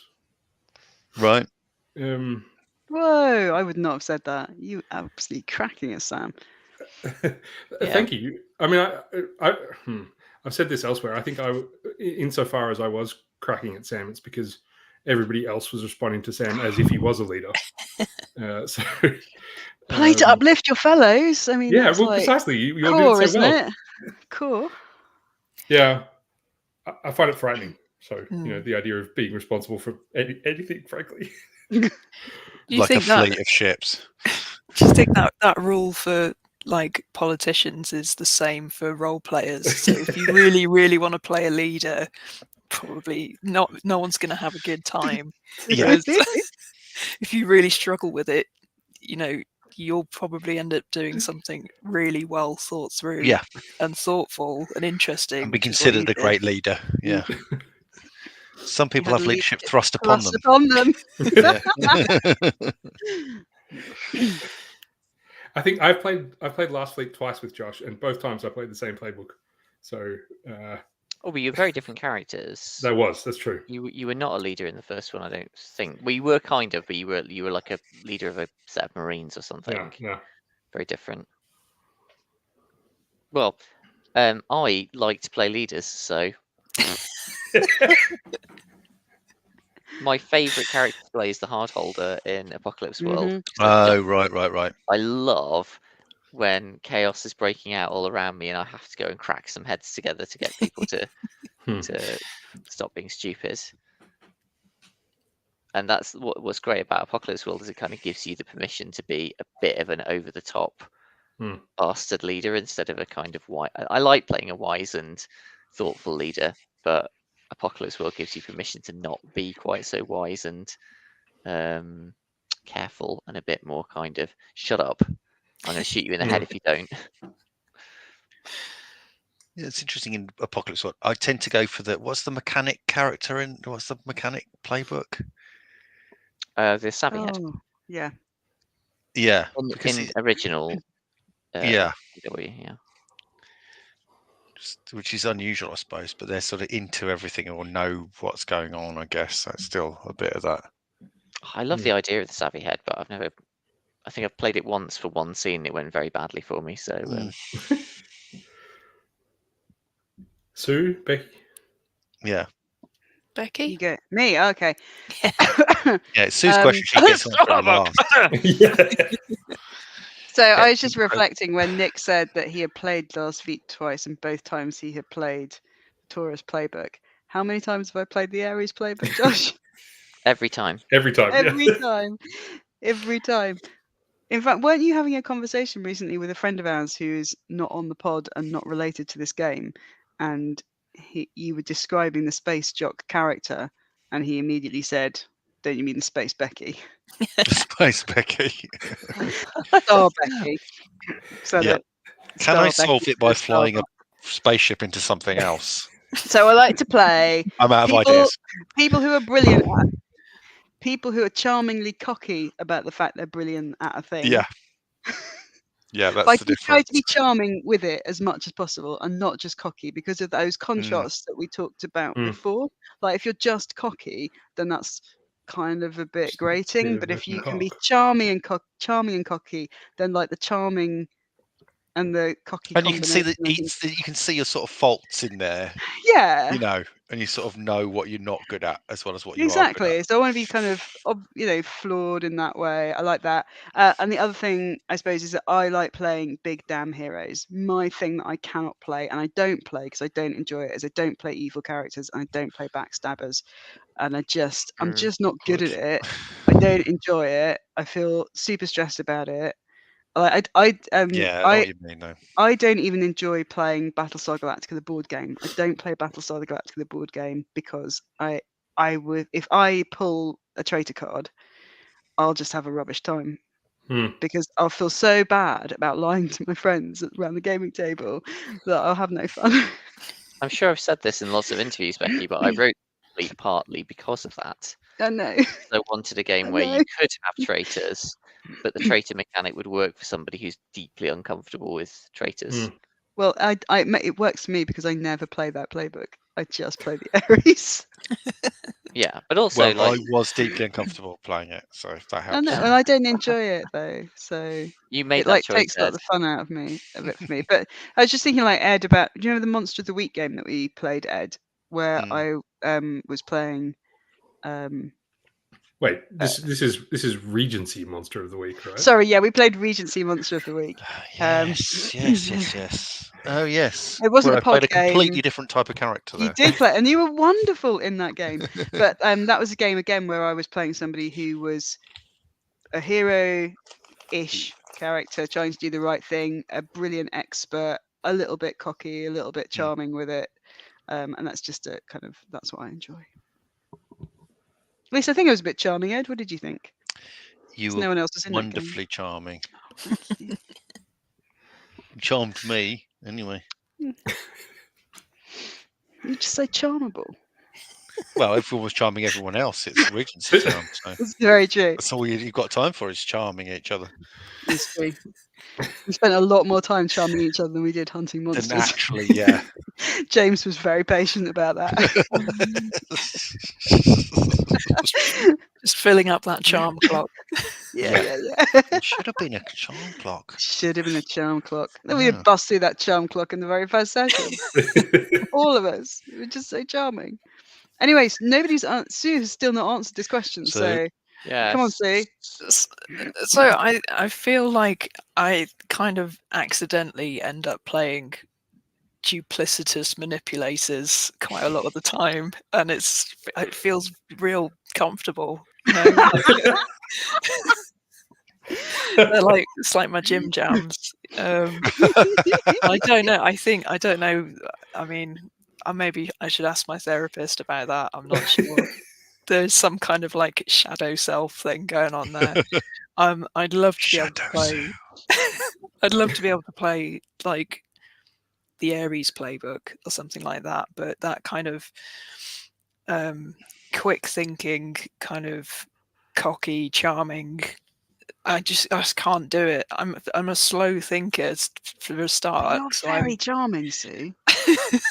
Yeah, I if mean, I want something from you. I'd love to see someone play the Ares playbook as a duplicitous backstabber. I think that'd be really interesting. It must be possible, surely. I feel like it's interesting to hear you say that, Sue, because it always feels to me like when the moment when you pounce is so perfect that you must have been playing this from the beginning. So, so it looks like you've been pulling a long con on all of us. Right? Yeah, I mean that's the thing is much better at hiding the duplicity. You're better at it. That's why I have to admit it. But it's interesting you bring up like board games with a traitor mechanic, because I do hate those. I will not play. Yeah. It's a lot of pressure in a board game, isn't There's it? a lot of pressure. Yeah. Shadows over Camelot's another one I always remember for that. What was that? There's a zombie one as well. What's that called? Dead of Winter. Yeah. I don't mind if everyone knows you're a traitor. Like in Last Fleet, it's great because then you can just play into it and it's fine. But actually trying to and you've chosen to do it, right? Yeah. So the board game, you can sit down and be not in the. You just think, oh, I want to play a game and just chill out, and then you feel like you've got your own individual game within the game. Yeah, that's exactly it, Ed. That is exactly it. I love that this shit. is going to be I harder love work. You've If got I'm to in get the mood better at for it, it's lying, fine, then, but- Josh. But you got to be in the mood. I agree. Yeah, it's just not a good idea to say, "Hey, let's play a casual game of the Battlestar Galactica board game." for a start, it's way too fucking long. Yeah, I've never played that one. It'd be 'cause it's really so long. stressful. Oh, but it is really good. It's really I good. love that Everyone knows it's really good. Everyone who's played It it, is really even good. people who don't like it know it's really good. So, but It's very good. you You've got an definitely hour or wanna be- two. Let's play Twilight and Imperium. Let's Yeah. fine. Can I say what characters that I like to play when I'm GMing? Because Yeah. Yeah, you bet. I love Is to it play. laid back frigate driver pilot? That guy was a legend. I really enjoyed playing That that was so character, cool. it's I true. enjoyed that. I don't know where that came from, but I really like playing bastards. One of the things I love about being a Yes, you GM did is that that you well as well. can play utter fuckers Yeah, you can. and not feel bad about it because you like giving people a good time by being a bastard. I think it's different when you're GMing. It is, and I would hate to do it as a player. Mm. I think because I would feel like everybody hated me, and that I had to sit in that soup of being a hated character. Whereas as a GM, you get to step into it, fuck people up a bit, and then step out again, which is brilliant. Yeah. It's occasionally I play war games, tabletop war games, and I kind of like playing like the worst, most dastardly villains because I'm terrible at those games, and so I lose all the time. And so I feel like I rock up, I'm playing the supervillain, I get pounded into the dirt, everybody's happy. Aw. Well, That's cool. I supervillain like that. in war games is like, no, that's 3.5 inches, not No, 4. no, You're out of range. definitely That not kind that. of thing. But the other thing I really like, this is the thing I like in stories as well as games, is villains who are bastards, but who believe they're right and who have a perfectly coherent Oh, worldview. Magneto. Yeah, they're not Yeah. villains from their perspective. No, Magneto Yeah. is the best villain of all time, in my opinion. Well, because he's a goodie and a baddie and a goodie and a Oh, it's baddie. just complicated. It's complicated, isn't it? It's just complicated. Plus, he's also Ian McKellen and Fassbender, so you know. I know, mate. It's pretty All good. right. It's pretty sweet. Yeah. But I'm a big fan of heel turns. I love a redemption arc. Oh, I'm sure. really into a redemption arc. It's one of my favourite tropes, I think. And I suppose contrast again, isn't it? Contrast is king. What I want is someone who's set up as a villain, who then But a heel turns the other way around. I thought you were going to say you That's what I like thought. Oh a no, redemption sorry, arc, no, the other one. but a heel other turn is one. like you're the good guy, but then actually I meant the other you one. end up being a bad guy. Yeah, you're right. I got it wrong. A toe turn. A toe turn. No, is it Face. face turn? Face That's what I meant to say. turn. Yeah. Face turn. That's what I enjoy in media. I don't want to spoil anything for anybody, but my favourite face turn is Loki. What? Whoa. In the MCU. Ruined What? an awful lot of stuff there. It really like the for What's the me MCU? the best bit of the MCU. The best bit of the MCU was it's the end of Ragnarok, where Loki does what Thor asks him to, and he helps to save everybody, and then he's there on the ship at the end. That's just like that for me. That's like pitch perfect after everything that arc had gone through. Yep. Right, it's time for Nick to get a question now. Yeah, Nick gets a Oh question. no. You choose because we've only got like 25 minutes left or something, so you can choose your hottest question. Yeah. I don't know if this is the hottest one, but which of our campaigns would you most like to revisit at some point? So which of the games that we played on the pod would you most like to come back to? And games and characters, really. Apocalypse Keys. I feel like this can be a rapid fire. As the GM or as a player, Josh? Oh, well, I'd love, as I have remarked before, I think I'd love to play in an emergent mystery game because I've only ever GM'd them, and I'd just like to see what it's like as a player.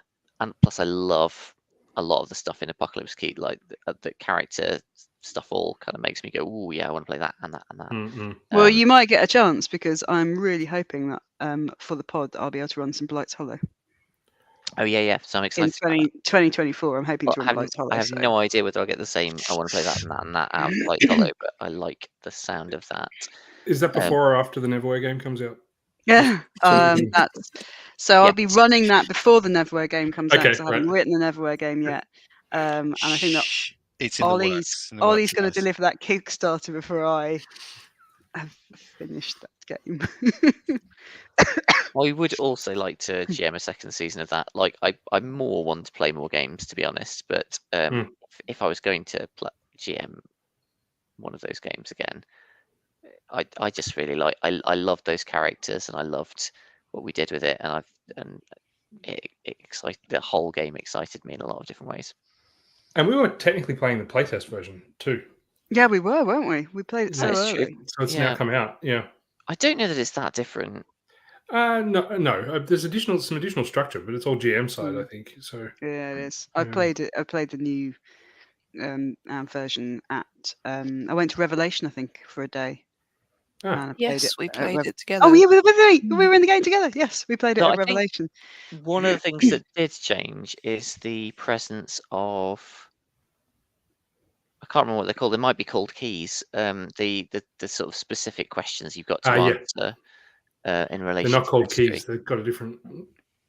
Yeah. But yeah. I know what you Whatever mean. they are, there's Yeah. there's a bit more structure around it, and I remember feeling that the lack of structure was a bit problematic. That I was a dancing monkey a bit too much for my liking, and I'm pretty comfortable being a dancing monkey, so that says a lot. We love it. It's like a Yeah. little mannequin Bobbing like a jumping around. pontoon. sitting on the dock of the bay. Doing that. Little legs. But yeah, so I we get to do that again. Who else? I mean, I'd dive into another season of Last Fleet. I just want to see, me too. you know, I need a bit of a sleep. Rom-com Yeah. version. I want to see the captain getting promoted to admiral. Admiral. Oh my gosh. Can Yeah, he promote Could himself? open Yes, I mean, there's no one else, right? You might a have to. huge medallion. so we don't have an equivalent of the president, do we? No. There are No. no real political characters in that. I mean, you could probably change characters, be in the same fleet, and have them play different characters in the Oh, fleet sure, could you, yeah. as well, Mm. which would be quite an interesting thing to Yeah. do. Yeah, that could be fun. I could NPC the Roy out for you to. Could I do that? Won't the mushrooms just make another Roy? You could play Flotsam in the same. Could play definitely Flotsam could. instead. Yeah. I don't know. I'm Uh, quite torn in between because I would like to play some more Last Fleet because I feel like there was some things that we didn't entirely finish off with Sam and Hellcat. Yep. But it would feel quite weird going back to that game without Roy and Vega. Whoa. Number one, spoilers. Shit, sorry. Number two, I defy you to think that anyone has definitely met any particular That's fair. fate. Oh yeah, no, they could That's absolutely fair. be. Yeah. But But I I think felt from a GM perspective that I felt like there's more stories to tell in the after the war setting. So I'd quite like to revisit that, but in a different way. all right, you Sorry. Ed. Well, I've only played 2 games. I've played Lovecraft-esque, which But you're an avid listener, right? So I haven't listened to the back catalogue. Should I listen to it? I would. you might need to. You're playing As Your Wings in our next Apocalypse Keys. Right. Well, I'll listen to the Apocalypse Keys game. Yeah, you got to listen to just James because you have been very, very positive about that game. And I'm never sure about games where everyone is like ridiculously powerful and how it would work. So if it's a game that can pull that off, I'm quite interested in finding out a bit more about it. So it's not just the players, the player characters are powerful, but the GM side stuff is powerful too. Some of the moves that I was able to make in that game are insane. Like, yeah, I mean that's the thing. It's like a kind of like arms war kind of thing, isn't it? That like it's a bit kind of like what are the stakes when the powers are so great is the thing, I suppose. So if you can, but I love that stuff because what for me a really cool way of playing those sorts of games is what is at stake when the powers are that great are the things you can't get from other people. The emotional concessions you can't get from other people. That's what I love about it. It's like that's one of the reasons that I love kind of Loki and Odin and Thor. I love the Amber universe. I love Nobilis and things like that because the way that I play them is you can be the most powerful thing in the entire universe. But if all you care about is getting your father's respect and he just won't give it to you, that's like, well, that's what I love. That's the really cool bit. You know, you'll be Loki and you'll start wars and you'll take over worlds and it doesn't matter because Odin still won't pay you any attention. And that's what I love. And there's some amazing interpersonal drama in Apocalypse Keys, and I think that's why Josh pitched it so perfectly, is because you have these amazing, like, world-shattering powers. But what really matters, you know, is the fact that As Your Wings is taken over the body of somebody that you love, and now they're completely gone. And what do you even do with that? Accidentally, it was an accident. It was yeah. Do you know, somehow I'd completely blocked out that whole bit of Apocalypse Keys. That's just mind blowing, isn't it? It's tragic. Grief. Yeah. Every time he interacted with Azure Rings, he was looking at the face of the man that he loved. Just But he wasn't in there. The sad dad origin stories. But that's how I would do those kind of Yeah. like It world comes power back down to sort of shattering. quite small, Yeah. interpersonal. It's like things. the Greek gods. Like Yeah. how much world-shattering trouble happened because Zeus couldn't keep it in his pants. Like Quite a lot. quite a lot. Almost all of it. Almost all. Yeah. Yeah. I'll put my name down for Apocalypse Case. It sounds interesting. Just I'll pencil me in, and I'll go back and listen. So everything we've already played, we'll just loop Everything. round to the start. Start again. Carry on. I'm kind of with Josh though. I think for me, it's also Apocalypse Keys. I think, although Last Fleet, there's an really interesting set of subsequent stories to tell there. But I just want to play more new games. I love me too. Yeah, me too. playing new games. And I love that we do it on the podcast. And Nick, I want you to run us some Voice of Speed the Dark, demons. No, I won't run speed demons. I know. Yeah. Well, there's yeah.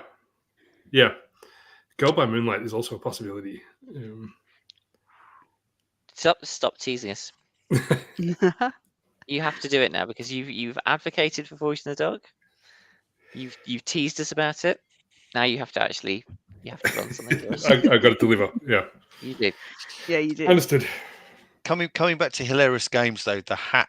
What's the Fedora? Yeah, Noir Fedora Noir was Noir. an extremely enjoyable game to play and extremely amusing concept. Yeah, we played this at a a lot of getaway for our group. Yeah, Becky was in. You were in that I game, was. weren't you? Yeah, of I was course you were. definitely in You were- that game. You were the flame, right? I Yeah. was the flame. Yeah, and I was the detective, and Ed was the hat. Yeah, and Stu So Stu was your partner. Yep. Oh man, you were such a fabulous hat. I thought you So two were great. brilliant together because one of the things that Yeah. I loved, Nick, was that you kept saying to the hat, "What do I think about that?" And I don't think that's in the rules. I think that's just a thing It that is. you do. It is in the rules. Oh, because Yeah, it was it encourages just you to. Yeah. brilliant. It was so clever. You would kind of be in a situation and just say to Ed, "What do I think about that?" And I was so clever, so brilliant. Yeah, occasionally what I thought about that was very smutty, but It was very smutty. Well, that's not my fault. No. Your I hat. am gutted you- that I missed out on this game. I knew as soon as I heard the description that I wanted to play it, but yeah, It I'll was bring it not out for me. again sometime. I think that Well, it's one of those yeah. ones that really benefits from being played in person. Yeah. Yes. It was good.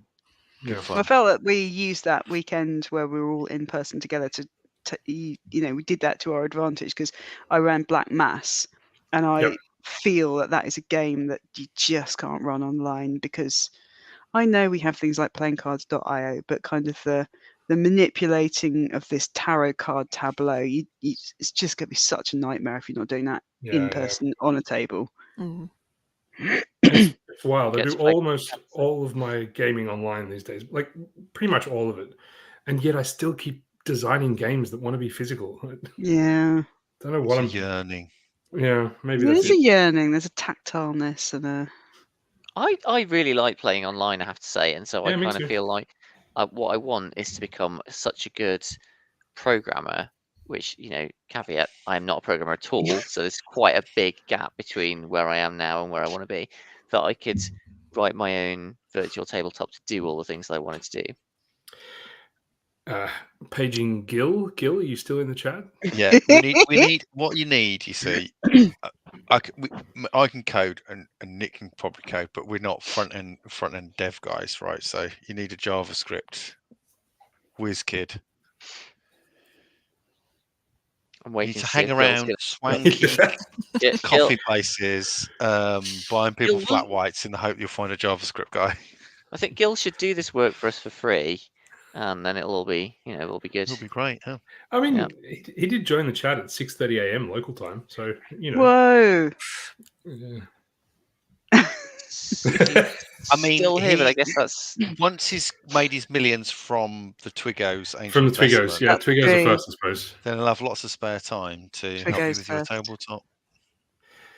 he says if you want a mediocre FE dev, I'm your guy. So There you go. that's exactly what we want. We'll take it. Perfect. Lifetime supply of Twiggos. Have we got one more, Josh? I feel like it should be dealer's choice. You've been wrangling us. Oh, Jesus. Yeah, come on, Josh. I don't. I've literally just been going through them in order, so it's hard for me to now step outside that.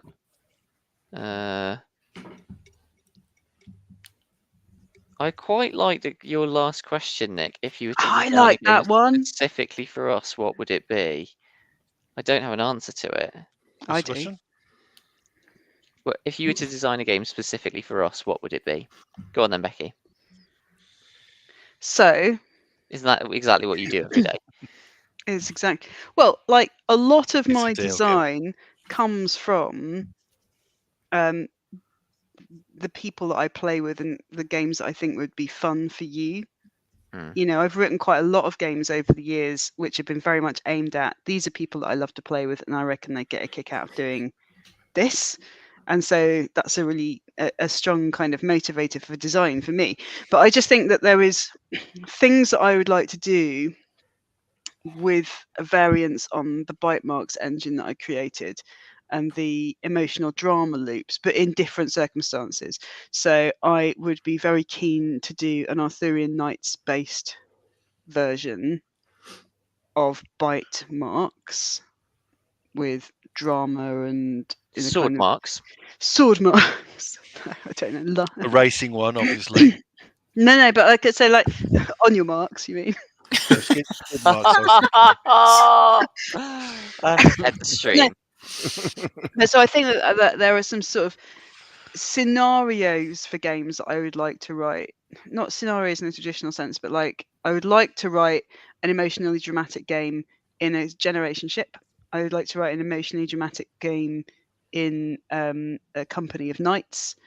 And that's sort of stuff that I would like to design for this group in I can particular. see that working quite well, actually, with bite marks.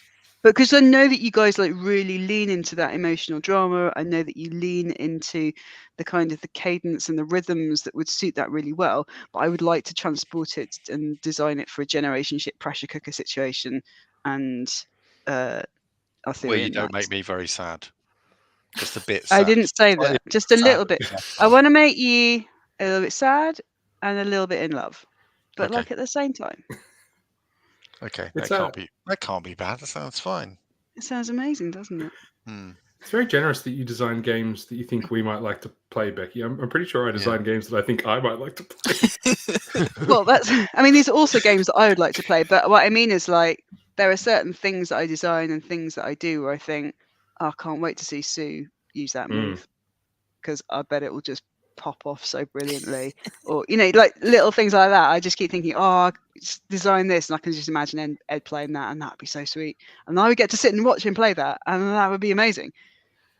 So it's not entirely selfless. I think both Flotsam and Last Fleet were written because somebody I knew found a particular type of game that I wanted to play difficult to play for some reason, and therefore I wanted to write the version of that type of game that would work for that person so that I could play that game with them.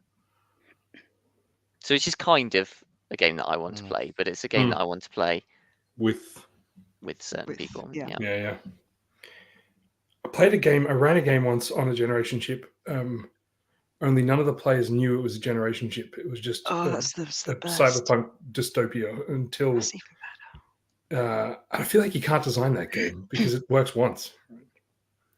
Yeah, I mean that kind of amnesiac, you don't really know where you are kind of shtick only works once. But I think the pressure cooker of a generation ship has got so much going on with it. Yep.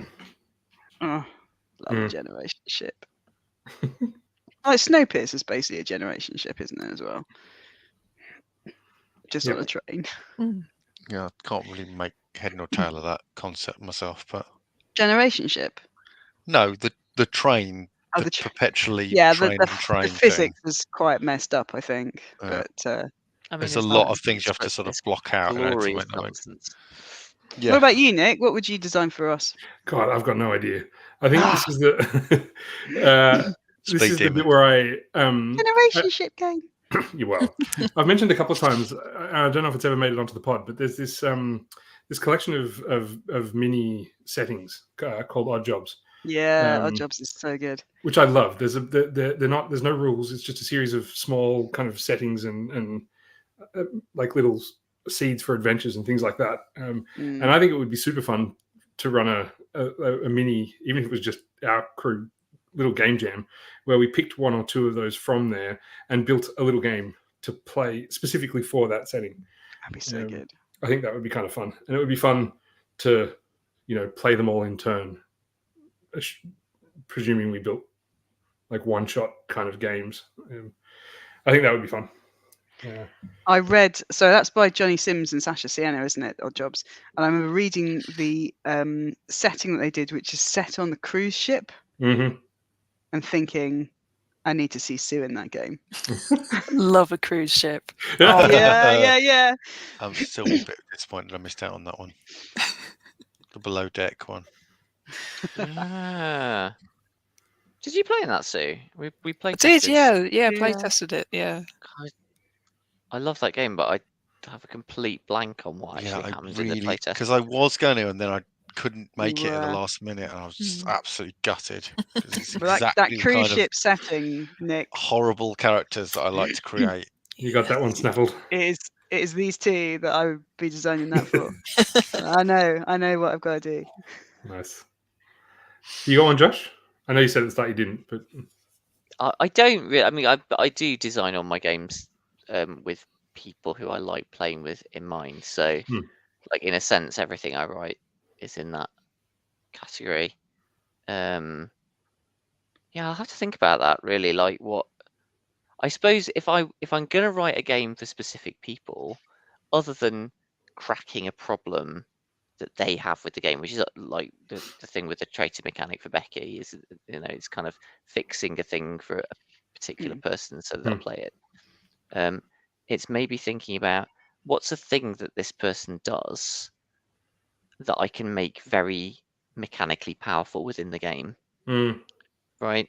So like, I think that could be quite an interesting thing to do, is to build a game with mechanics where the triggers are almost a thing that people I know do on a regular basis. It's interesting because people are often thinking of specific characters when they're designing playbooks. This is the Amos playbook or whatever. There's no. It'd be interesting to instead do this is the Sue playbook, not in the sense of this is what Sue is like, but these are the sorts of things that Sue likes to do in games. Yeah, I think that could be interesting. I guess that's the Ares playbook, right? I don't think it is. Like, the thing that I see that Sue does, which is so brilliant that I don't know how I'd put in a playbook. Ares for you, yeah. Ares for me, yeah. But for Sue, it's that any time there's the option in a game to take the bold choice that is going to drop a bomb in the center of the plot in an interesting way, you can rely on Sue to take it. She'll be like dead quiet all the way through, but when offered the choice to detonate a plot bomb in a direction nobody was expecting, but is absolutely pitch perfect for the story, she's just there pulling out the pin. Like a mega bomb, though. It's not like a small one. No. That is a difficult thing to mechanize, I have to say. I can always rely on Sue, though. I can always rely on Sue. Given the choice, she'll detonate the most interesting plot bomb, but it will be a bomb.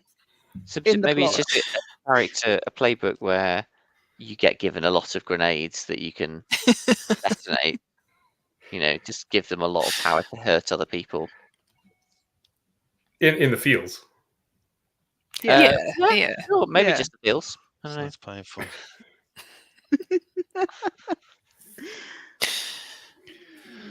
A quick question. Do we have any thoughts? Here's my question.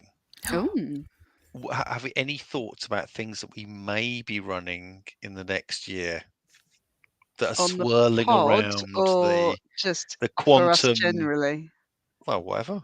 Well, you're going to But run me some Under Hollow Hills, aren't you? Off Under pod. Hollow Hills is on the please. list. Thank Yes. you. Thank you. I don't know whether that's on the pod yet. There's a voluntary pod thing. That might be a back channel jobby. Back channel jobby. What do I want to run next year? Yeah, what are you feeling like you might want to run and play? Oh, I next know year? what I want to run next year. After I've run Blight's Hollow, I'm quite intrigued to try Die by Kieran Gillen. I'm not I familiar love with that the one. I love the comics. I love the conceit behind it. And I'm a little bit concerned the system might be more crunchy than I'm usually comfortable with running. I'll have to see. But I'm quite up for running Die. Just rose it. Yeah, actually. I wouldn't be able to sit on the pod if we raised it, because they'd be just too fudged. But but I would certainly do it off pod potentially. But yeah, I'm quite interested to run that. Nice. I'm quite keen to give Our Haunt another go at some point. Yes. Oh, right, yeah. Played it once, and it was I think it was a little bit bumpy. No, it was wonderful. It was, yeah. But there's things. There's some interesting stuff that Josh did in Imposters in the sort of character creation bit that I think might be really interesting to use in Our Haunt. So I thought, yeah, I'd like to give it another go, because it is just a really beautiful setting. And I've just watched the final season of Ghosts now, so I'm like, oh, I want to play it. Yeah, it's full of very inspiring stuff, isn't it? Definitely. Just make a list of Ray's games and say that's what we're going to do. Well, I don't think we've played Balik Bayan yet. I would love to play I really Balik would Bayan. like to play that. Yeah, I think I'm not sure that's a pod game for us. But I would love to give that a shot. There's also a deliciously good mechanic in a forthcoming game from Ray about big political maneuvering between mighty magical houses at the end of Magic, basically. And that I'm straight in there. That's the sort of stuff I love. That is. I am liking that, Nick. Now it's Forged in the Dark. I need you to teach me how to play it. I'm hokey cokey. It's called Twilight Throne. But the thing that I love about it is that you're supposed to be scheming and Machiavellian and clever, and I am not those things. So what happens in your job is you do a job, you go and do a thing, and then there's a sequence after you've done the thing where you are then invited to recontextualize some of the things you did. Man, I love recontextualizing stuff so much. To highlight the clever, devious thing that you were actually doing.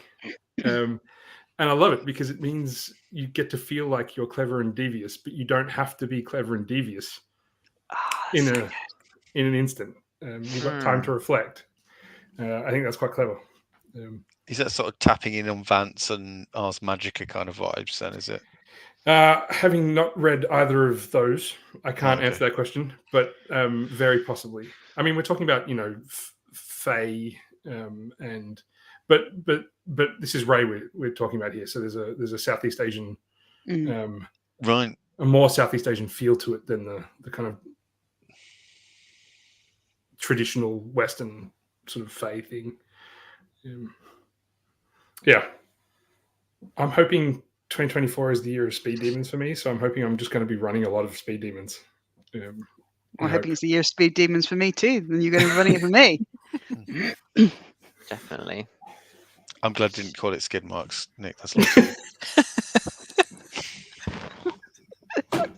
I am too. That's the bite marks version of that's the bite marks version. That's the PBTA version, not the Forged in the Dark version. It's just the perfect suffix, isn't it? It just works it really everywhere. is. That's awesome. Thank God those people threatened to sue you. Yeah, thank God. So I had to change it. Really, it's such a great name, huh? It was originally Bite Me. It was originally Bite Me, I was Yeah. originally this one's better. to be followed up with the vampire Skid version. Me just Suck doesn't Me. work. Suck me.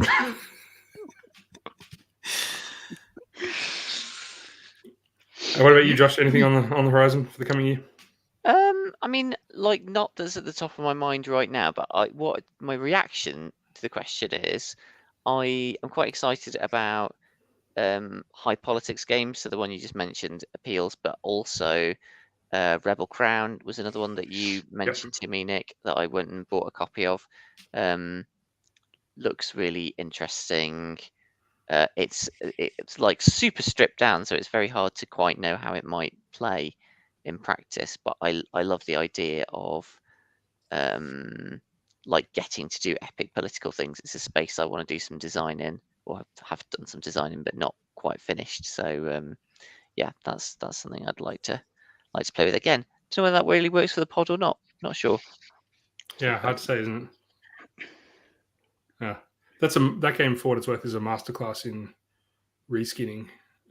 Because mechanically speaking, there's virtually no drift from Blades in the Dark, but you can't. It's the structure around the pure mechanics has been completely rebuilt and is quite tightly focused, and so it feels like a completely different game. That's how you reskin a set of mechanics, I think. Rather That's than interesting. Yeah, it's an impressive piece of work, I think. that's very cool. Is it in playtest or has it been published? No, it's been out quite a while now, a couple of years. Oh wow! Yeah, I want to say maybe Michael Dunn, something Dunn. Michael Dunn O'Connor, is it? Could be. Remembering that right? I mean, I got Jeremy Keller's name wrong earlier, so maybe I shouldn't do this. You shouldn't do it at 8:05, 10 at night. Josh will fill in all of the references and citations in the comment section. I'm literally looking it up right now so I can find out who it is. And Michael Dunn O'Connor and Eric Swanson. Yeah. Oh, cool. Yep, good one. Boom. Right, it's after 10. Mm-hmm. I'm super tired. We didn't answer all the questions, but we made a pretty good fist of answering a good share of them. So good job, everyone. Let us know if there's any questions that you feel that we should have answered in the comments. Like and subscribe. And we can answer them on the next pod. The stinger will just be us working our way through. Yeah. If there's any that Graham's you really want list us to of answer questions that you feel slighted on, then we'll endeavour to answer them. 100 episodes. And particular apologies to people who asked questions about Black Armada publishing and design, because we didn't answer very many of those. Sorry about that. Maybe we should just have Ed, do you want to interview them about Black Armada stuff on a special episode? Yeah, well volunteered, Ed. I don't know where that idea came from. I'll do it in the style of a Gladiators 2050 commentator. Is that all right? I like the sound of that. Nice. Okay, fine. Nick and Sue can play Gladiators, sort of just looming in the background. In the back, you can just be flexing angrily in the back. This I can do. Well, have a lovely Christmas, everybody. If I don't see you before, because I feel like we might be cruising towards that point. Yeah, I'm off on Saturday. Happy 100th. Happy 100th, everybody. Yay. I might try and do a Rose social for us just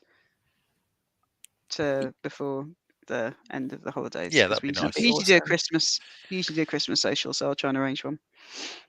Right, I'm going to end the stream. We may still be connected afterwards. I'm not 100% sure. Yeah. Oh, no. And Nick, good luck explaining Thaco. Thanks, Gil. Thank you, Jason. Thank you, Seeds34. Thank you, Gil. Thanks for listening. Thanks, Thomas. It's really nice to have people there. Thank you. Good night. Bye, everyone. Bye.